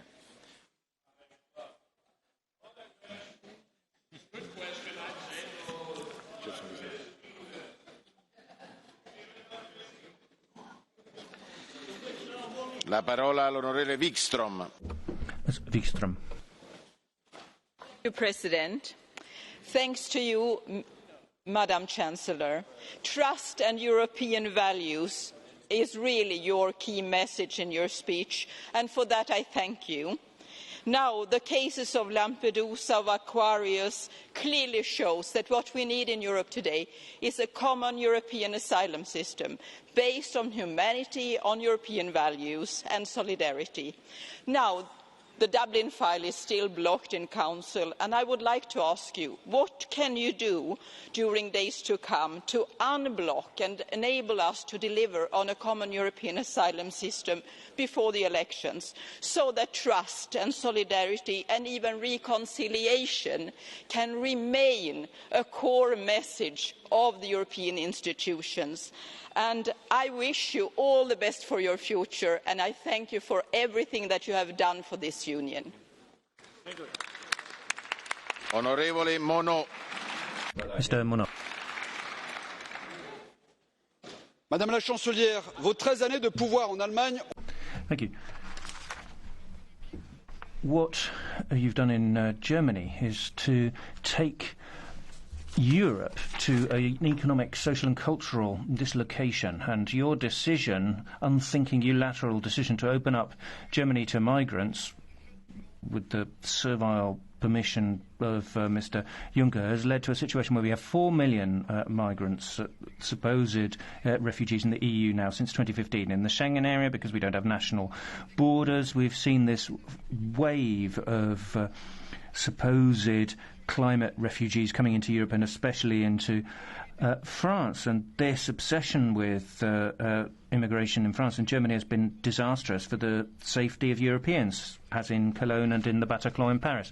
We're seeing effects on the economy as well. This obsession with budgetary rigour has led to trade surpluses at the expense of our partners in the euro area, especially France and Italy, the unemployed, purchasing power going down, especially for pensioners, especially including Germans. So after what you've done, Ms. Merkel, with Mr. Macron, how can you give lessons on being a European to the patriots of your country? I warn you that if you try to be the next president of the Commission, then patriots will block that. Thank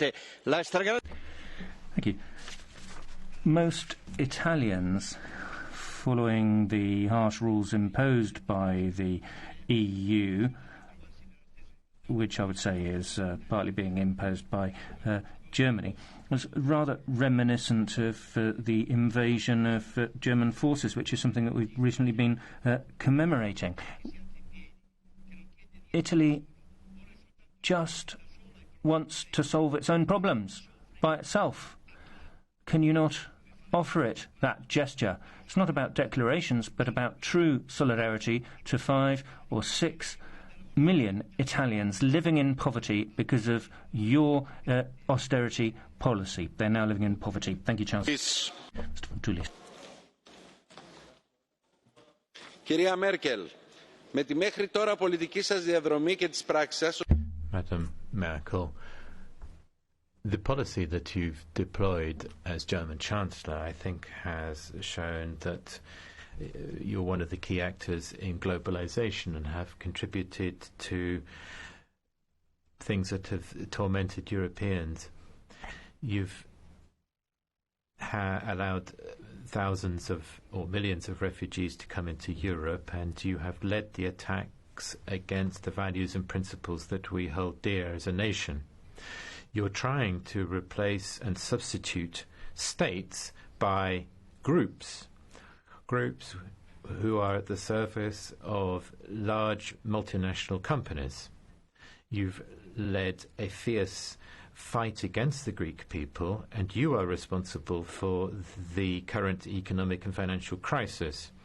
You're trying to take on the mantle of what is truly Greek, and you have met your end, or soon will meet your political end, and I think what will be left is the accident that you have brought about, and I do hope that you will have regrets there concerning that. Chancellor, thank you very much for your speech and for your work, what you have been doing in the last few years. What I always wanted to highlight when your policies are discussed, I'm just here in the middle, anyway, in EPP. from Hungary. So what I wanted to point out when looking at your policies is that just before the European election, it's extremely important that we send a message out to the European poor, 1/5, every fifth citizen of ours, that this is not a double-speed Europe. In Eastern Europe, poverty has to be stopped to make sure that we will be strong Europe enough to have those who you wish to see on your labour market. But there are so many Europeans waiting to be working on your labour market. So please assist the member states to use the money in the next 8 months, which is in their budget for poverty. Because it's all about 50% of the poverty money is still not used. So, and also for the next MMF, please try to make sure that there is no budget line working on poverty inside of Europe, and then we can turn to the African poverty, because we have very, very good insertion and integration models throughout Eastern Europe, but also in the Balkans. And also in your countries, I'm visiting a lot of refugee projects with Syrians, and I would like to ask you to speed up their employment, because they go crazy sitting at home for 2 years waiting to get jobs. Also on those guys who you are going to send back to Africa, please make sure that they get the same educational projects that we get in Europe. And also because you are a very big border opener, and we see you in Sopron at the European picnic very often. Please make sure that before you open up the big borders, open up the small ones, just next to Austria. Hungarian workers are standing on the border, waiting to go to work every morning for the last 3 weeks. Thank you very much. Vi prego di rispettare I tempi. Please do respect the time allocated. We'll take the time away from your own group. You spoke for 2 minutes, Vice President, instead of 1. Mr. Salini. Grazie, Cancelliere. Thank you. Chancellor, 2 comments as an Italian. Italy is proud to be a founding member of the EU. Italy wants to grow. I'm over here, standing up. So Italy wants to grow together with Europe, not against Europe.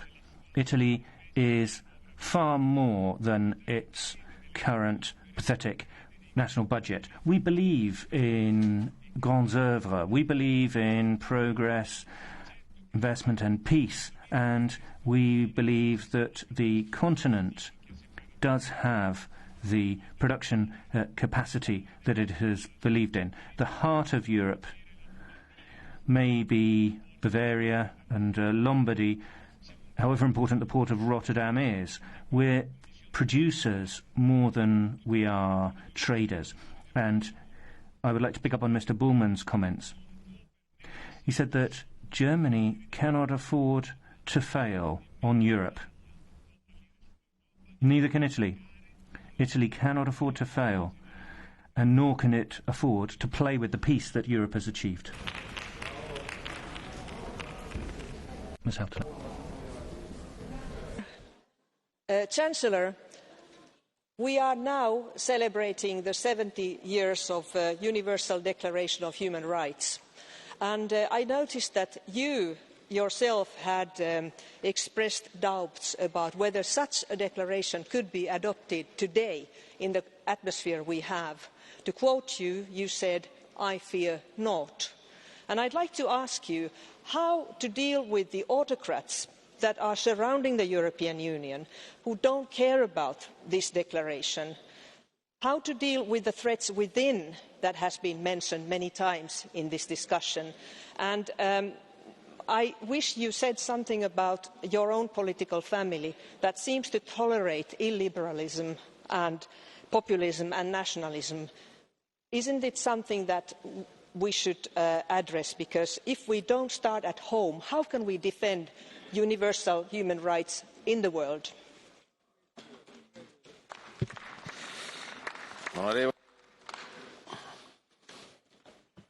Onorevole Andrieu. Mr. Andrieu.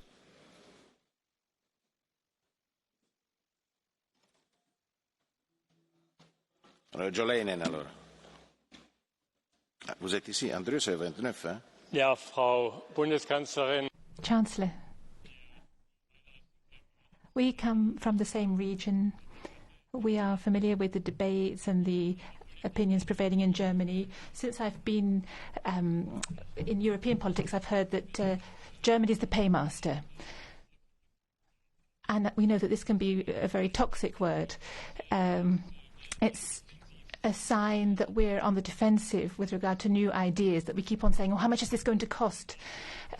What would you say? What do we have to do to explain to Germans that actually we are winners from European integration? I think precisely before the European elections, it would be time to go on the offensive and convince Europeans that we really benefit. I mean, not just Germans, but we benefit extraordinarily from the EU. And what about the Deposit Guarantee Fund, the Bank Recovery Fund, all of these ideas that come out of the European hat, as it were, elicit this Pavlovian reaction. This is going to cost us money. We don't want it. You've stressed solidarity, and we need to go along with that and not always refuse. Kuloglu.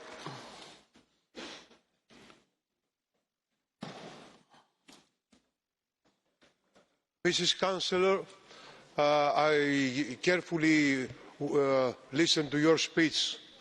You said 15 times tolerance. That's very good. You said 10 times solidarity. That's very good. But you never said one word, austerity. And you know the austerity policies are the one they are undermining democracy in Europe. They are provoking anger, frustration, insecurity, and this is why the extreme left is rising. Your policies, unfortunately, are creating the Frankenstein. We need Europe. We need more Europe, but we need more social Europe. We need more justice Europe, and that's how we will have democracy. Thank you very much. Onorevole Batten. Mr. Batten. Madam Chancellor, the German people have been very unfortunate in their leaders. Twice already in the last 100 years they have plunged Europe into disaster. German militarism caused the First World War, destroyed the nations of Europe and ushered in communism. The Second World War brought levels of depravity never seen before in Europe. Now you're bringing about disaster for a third time. European political and economic integration is disastrous. But worse than that, you have opened up Europe's borders to untold millions of migrants. Your decision to open Europe's borders to indiscriminately import millions of people will do untold damage to European societies for generations to come. The never-ending process of European integration will destroy democratic nation-states. If Britain had a Prime Minister with any guts or backbone, we would have left long ago. Exit cannot come fast enough. Thank you. Onorevole Gollnisch. Mr. Gollnisch. Merci, Monsieur le Président, mais j'ai appuyé sur le bouton. Thank you. I actually pressed the button after Mr. Voigt. Can you give him the floor instead, then? Onorevole, decido io chi deve parlare. I give the floor. If you wish to speak, please speak. I can't change it. It's not up to you to choose who speaks. Tout a été fait. Oh, well, that's a shame, because I was hoping he would speak before me. I'll be brief. Chancellor, you spoke about human rights. There are hundreds or even thousands of people in your country who are being prosecuted for their ideas. I may not agree with them. They don't agree with the dogma which has been imposed since the Second World War. A 90-year-old woman, Ursula Verbeck, has been imprisoned. She's dying. There's a man who's dying in prison now, both legs with gangrene, lawyer Ernst Mahler. So, with those two examples, Chancellor, can you not see that we're going back to the darkest days of the history of your country, the kind of dictatorships that we supposedly want to avoid now? Dorfmann. Sir Dorfmann. Grazie Presidente che mi dà la parola. Thank you for the floor. Chancellor, I would underscore everything that you said today. I'm from South Tyrol. You'll be familiar with the area, and you know how important the Schengen Agreement is for us. You'll also be aware that the Brenner Pass that was closed 100 years ago was opened, and the appeal therefore comes from me. Your country has for years controlled your southern border, and when people sit in jams every day having to wait to be checked, then they will no longer believe in Europe. When people who wish to cross to go shopping or to work are going to have to sit in a jam waiting to cross once again, they're going to give up on Europe. And so I think it would be courageous if you were to stop that farce. You know that this doesn't help security. Most of these border crossing points are open. A few of them are controlled, and it's just there that the illegal traffickers are not going to go. So it's important, therefore, that the border controls between Germany and Austria are finally consigned to the past. Thank you. Onorevole Radke. Mr. Radke. Ja, sehr geehrte Frau. Yes, Madam Chancellor, thank you very much for your excellent speech and your clear words. Your speech looked at what the range of opinions are here is even more worthy. We have to hear such a nonsense here in this hemicycle. We see that certain people who are so critical of Europe are the first to be at the bar in the morning, but your speech was even more valuable, I think, in this context. One of the important questions for the future that you mentioned, well, please add the European social market economy as a focus, because the developments that we are witnessing on the labour market, not only in Germany but throughout the European Union, really cause for concern.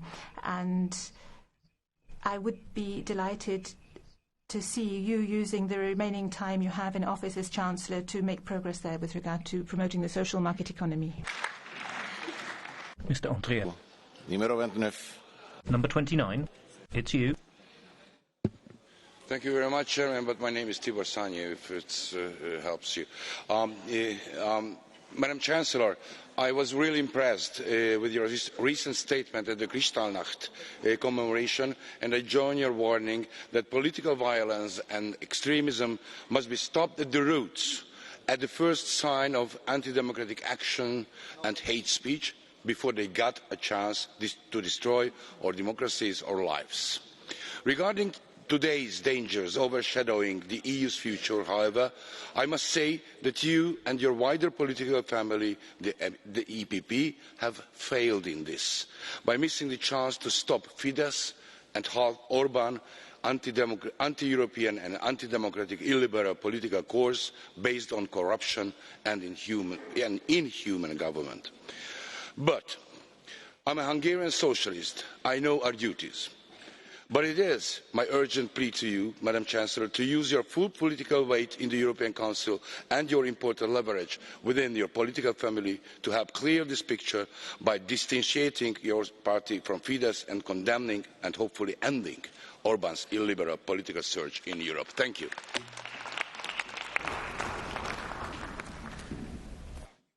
Onorevole, lei ha chiesto la parola con la carta dell'on.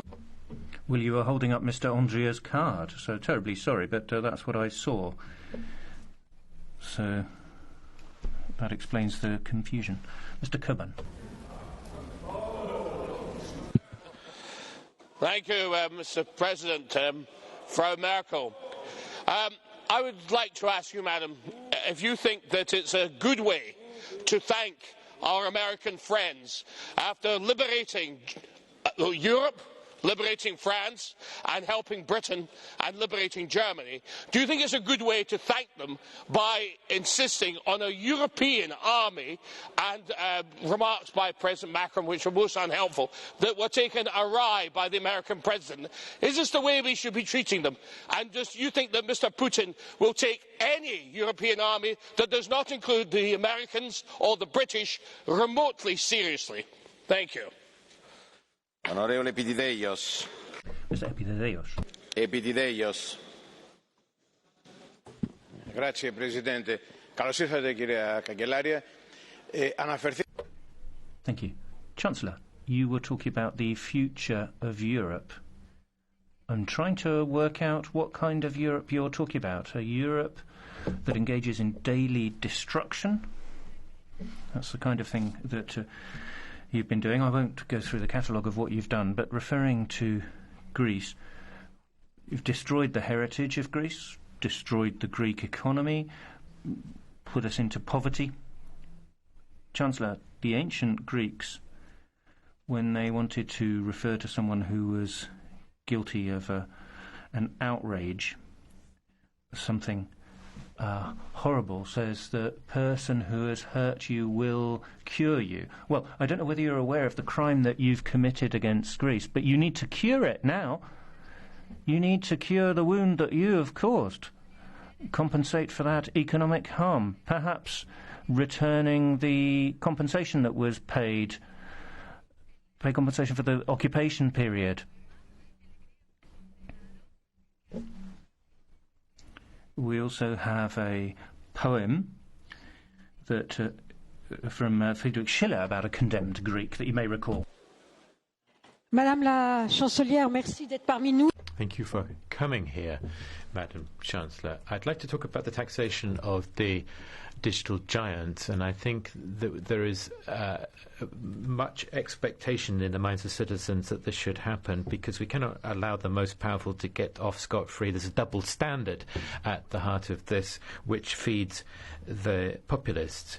This is a real power struggle for Europe, and we have to show our citizens and the rest of the world that Europe isn't naive and that it is able to impose its rules.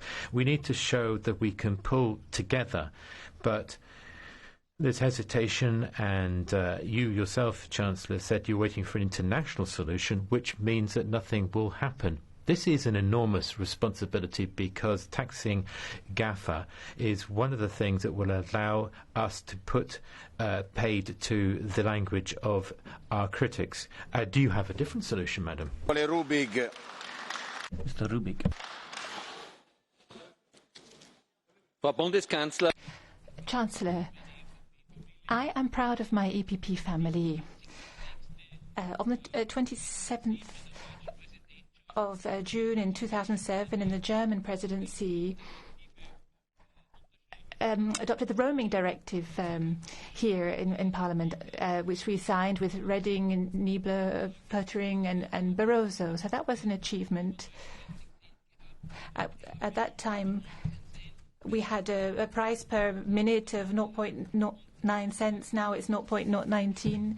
And back in 2006, under Wolfgang Schüssel, we got the first complaint that the Roaming Directive was the shortest one ever in terms of the time it took to adopt it. So we have helped establish the global digital market. I think we are leading in areas such as these technologies. So please help us in the multi-annual financial framework programme to continue to pursue these important goals. Mr. Zorrinho. Chancellor. Welcome to the debate on the future of Europe. 500 million citizens are at stake. But so is the planet. So is the future of the planet. Sustainability. We need to combat inequality, combat poverty, and have more trade agreements. I do agree with you on many occasions. I know that you believe in Europe, and I know that you profoundly believe in the values of Europe. And I'm sure you know that we need cohesion and internal convergence in order for Europe to be successful in the world. And for that reason, Chancellor, we need to be ambitious. We need to have a balanced monetary area with own resources in the euro area. Tolerance is the soul of Europe, as are cohesion and convergence. How can you help strengthen the euro area and the EU budget? Mr. Langer. Thank you, Mr. President. And before I ask my question to the Chancellor, I have to get something off my chest, and it regards our colleague in seat number 20, colleague Farage. I would say to our guest, don't take his grandstanding too seriously. This is a man who actually led his country, led his party to a Brexit vote, only the next day to admit that he lied and tricked and to jump ship and leave his party. This is not leadership, it's a circus. Secondly, I'm glad you're here, Mr. Farage. Secondly, he says he doesn't want to be part of a German European Union, yet he has made sure that 2 of his children have German passports. This man wouldn't know hypocrisy if it stared him straight in the face.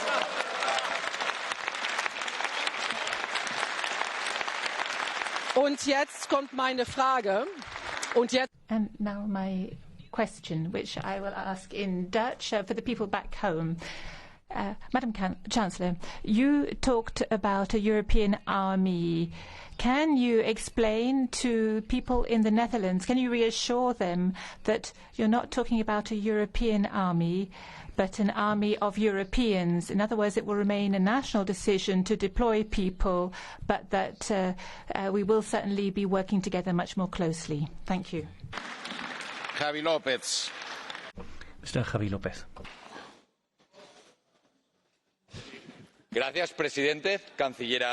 Thank you, President. Chancellor Merkel, you've come to visit us in the European Parliament at a very significant and critical moment in your career, and a significant and critical moment for Europe. You'll be standing down now in your party and standing down as Chancellor, so perhaps it's a good time to take stock of your time in office, but also of the last decade in the EU. There are various different ways of looking at your legacy: moral leadership, historic leadership, a pillar of stability for Europe. That's one way of looking at it. Or the last person responsible for negligent economic management of sovereign debt and standing in the way of the necessary reform. So what will historians say about your legacy? I think it will depend on what happens over the next couple of years. Will you take reform of the euro area, migration, common foreign and security policy forward so that we have one single, strong, fair voice of Europe in the world, or not? Signora Cancelliera, io ho sempre... Chancellor, I've always appreciated the fact that you are a very dedicated person. You've always shown very strong leadership. The EU has not always shown the same. We can't have a 2 or 3 speed Europe. I think the European Parliament can play an important role in terms of the citizens' expectations. We need to be sending out the right message. People have been talking about migration, the environment, common defence policy, a European army. I think in terms of migration, the European Parliament has put forward a solution, but we're still at an impasse. I deal with international trade, and I think that the best answer that Europe can give is to help our companies, especially SMEs. Very often they don't understand the mechanisms, the language, the strategy, the objectives that the EU has. If we can get closer to our businesses, then we'll be able to give a better answer for jobs. Ms. Valenciano. Thank you, Mr. President. It's very useful that you are coming here to Parliament, because it's clear that the Trojan horse of the EU is present here in this chamber as well. And this is precisely why we are calling on the pro-European leaders of Europe to show a little bit more firmness, to show a little bit more conviction, a little bit more strength, so that we are the ones who are pushing the European integration process forward, and not let them push forward and promote the disintegration of Europe and the destruction of it. Therefore, it is a matter of urgency that you shift things forward in Council. A number of files that we've called for that are blocked. Very powerful forces have entered Europe to try to break down what we have spent so much time to build up. And you, in Germany, as we've seen today, so many Germans have taken the floor today. You have a particular responsibility to shoulder, and we hope that you succeed in your historic task. Concludiamo. Rosati is the next speaker. We only have 3 more speakers before we give the floor to the Chancellor again. Mr. President, Madam Chancellor, thank you for being with us and thank you for your leadership. We appreciate very much your efforts to bring a stronger Europe. In your speech, you focus on the need to have a common foreign policy here in Europe, and I very much share your views. In this context, I would like to ask you, what should we do and how should our policy be shaped against Russia? We have still the situation in which people are dying in eastern Ukraine.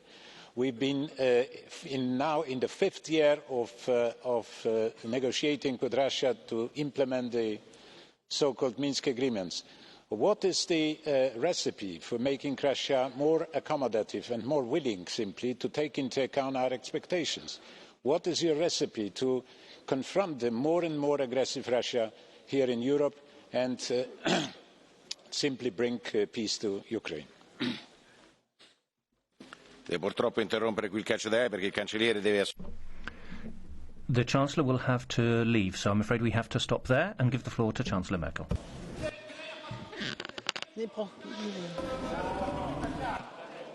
So, liebe Kolleginnen und Kollegen. Dear colleagues.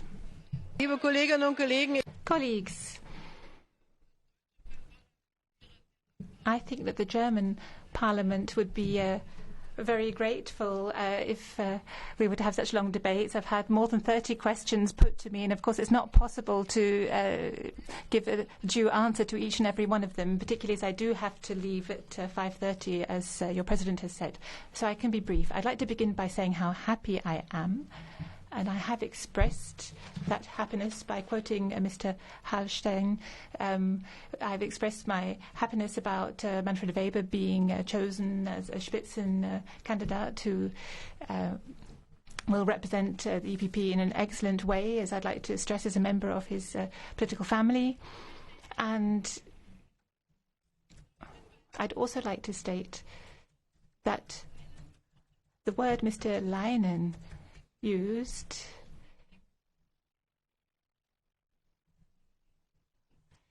is not our view of the monetary policy. We Germans do benefit from being part of an ever closer union, from the structural funds. I was going to say nobody knows better than we do, but I am deeply convinced that when we look at our own German history of the reunification of East and West, we know how important it is that we have convergence and that we have cohesion. If we didn't have them, then of course people would not appreciate Europe. So the question is, how do we achieve this? And now there we have different political views. I'm very much in favour of the European social market economy, but this means that first I have to create wealth before I can distribute it. And if you get that out of balance, then no power in the world will help us to give people social security if we're not generating wealth first. And countries also have to take some responsibility for this. And I know how difficult that was in Greece, how difficult that was in Portugal. But the fact that we now all have growth, that we have a major programme to fight youth unemployment, the fact that employment agencies in Europe are working together, the fact that we are providing professional training to many young people from Greece in Germany, this has to be the spirit. If we want to create decent jobs, worthwhile jobs, then we can build up a good, solid Europe. And the same applies to Italy. We want to extend a hand to Italy. I say this clearly. Italy is a founding member of the Union, but Italy also agreed to all sorts of rules that we have as the basis for action in Europe, and so they can't just tear them up and say we're not interested in this anymore. the Commission here, of course, has an important role, and I hope that solutions will be found. That is my passionate wish, and I have expressed this to Prime Minister Conte. And as regards the criticism from Hungary, Viktor Orban, when there were many refugees in Hungary, asked Werner Faymann, the Austrian Chancellor, who then asked me on a particular day whether we were ready to help Hungary to take in some refugees. And I think that is an episode in the history of migration that we should remember. Should we have left Greece alone with all of those refugees in a difficult economic situation? Should we have left the Western Balkans in dire straits, left them alone and dealing with this influx of refugees? Or should we say in such a situation, we have an agreement with Turkey to help us to protect our external border, but we have to share responsibility. We have to share the burden. And in 2015, Hungary wasn't able to protect its external border. I never called on Hungary to assume that role of protecting the border. I just saw for myself that they weren't able to do so, and because they were not able to do so, others jumped in to help them out. But then to find myself being criticised and represented as having done something that was irresponsible, I now find very strange, and I think that is also part of the historical picture that should be set straight. And now, one point on the question of the two-speed Europe. I feel there are many countries from Central and Eastern Europe who are very worried about this idea of a two-speed Europe. A two-speed Europe would be a Europe in which member states can decide whether or not they wish to cooperate on a certain subject or not. The Schengen area is not something that binds all member states. That was a decision freely taken. Not everybody has introduced the euro yet. We can't say to Hungary and Poland that they have to introduce the euro now if they don't want to. And that is why there already is a Europe of varying speeds. But what is more important, there shouldn't be a closed shop. You should never have an initiative which would be only, say, for France and Germany and 3 others, that would not be open to everybody. Every initiative has to be open to everybody. Then it's okay. Well, we already have a Europe of 2 speeds. And finally, to Ms. Valenciano, I would just like to briefly say, you know, we have 2 ways of going about things broadly. Some people believe that by working together, we can solve not all problems, but many problems, we can solve them better. Not all problems have to be dealt with in the European Parliament, but many problems can be addressed by working together. And there's another group in the Parliament who doesn't believe that. They sit here every day in order to make their point clear that member states could do this better on their own. So it's not a question of saying, you must do this, you must do that. I think all of those who are convinced that essentially the multilateral project of Europe, of European unification, was the right answer to the lessons of history, is the right answer to the challenges of the future, all of those people must stand shoulder to shoulder in this conviction and work together in a respectful way with one another to find solutions. And that is the spirit in which I will continue to work.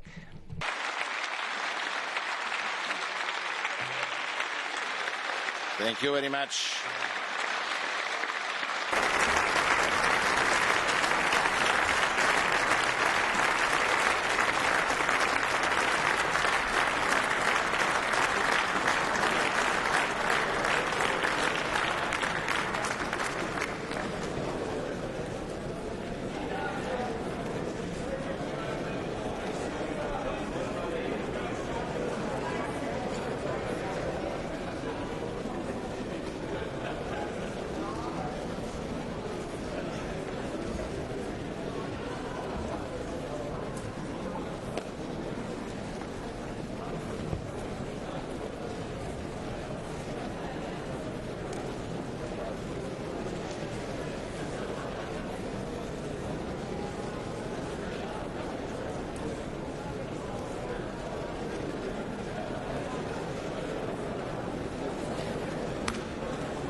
Colleagues, let's proceed.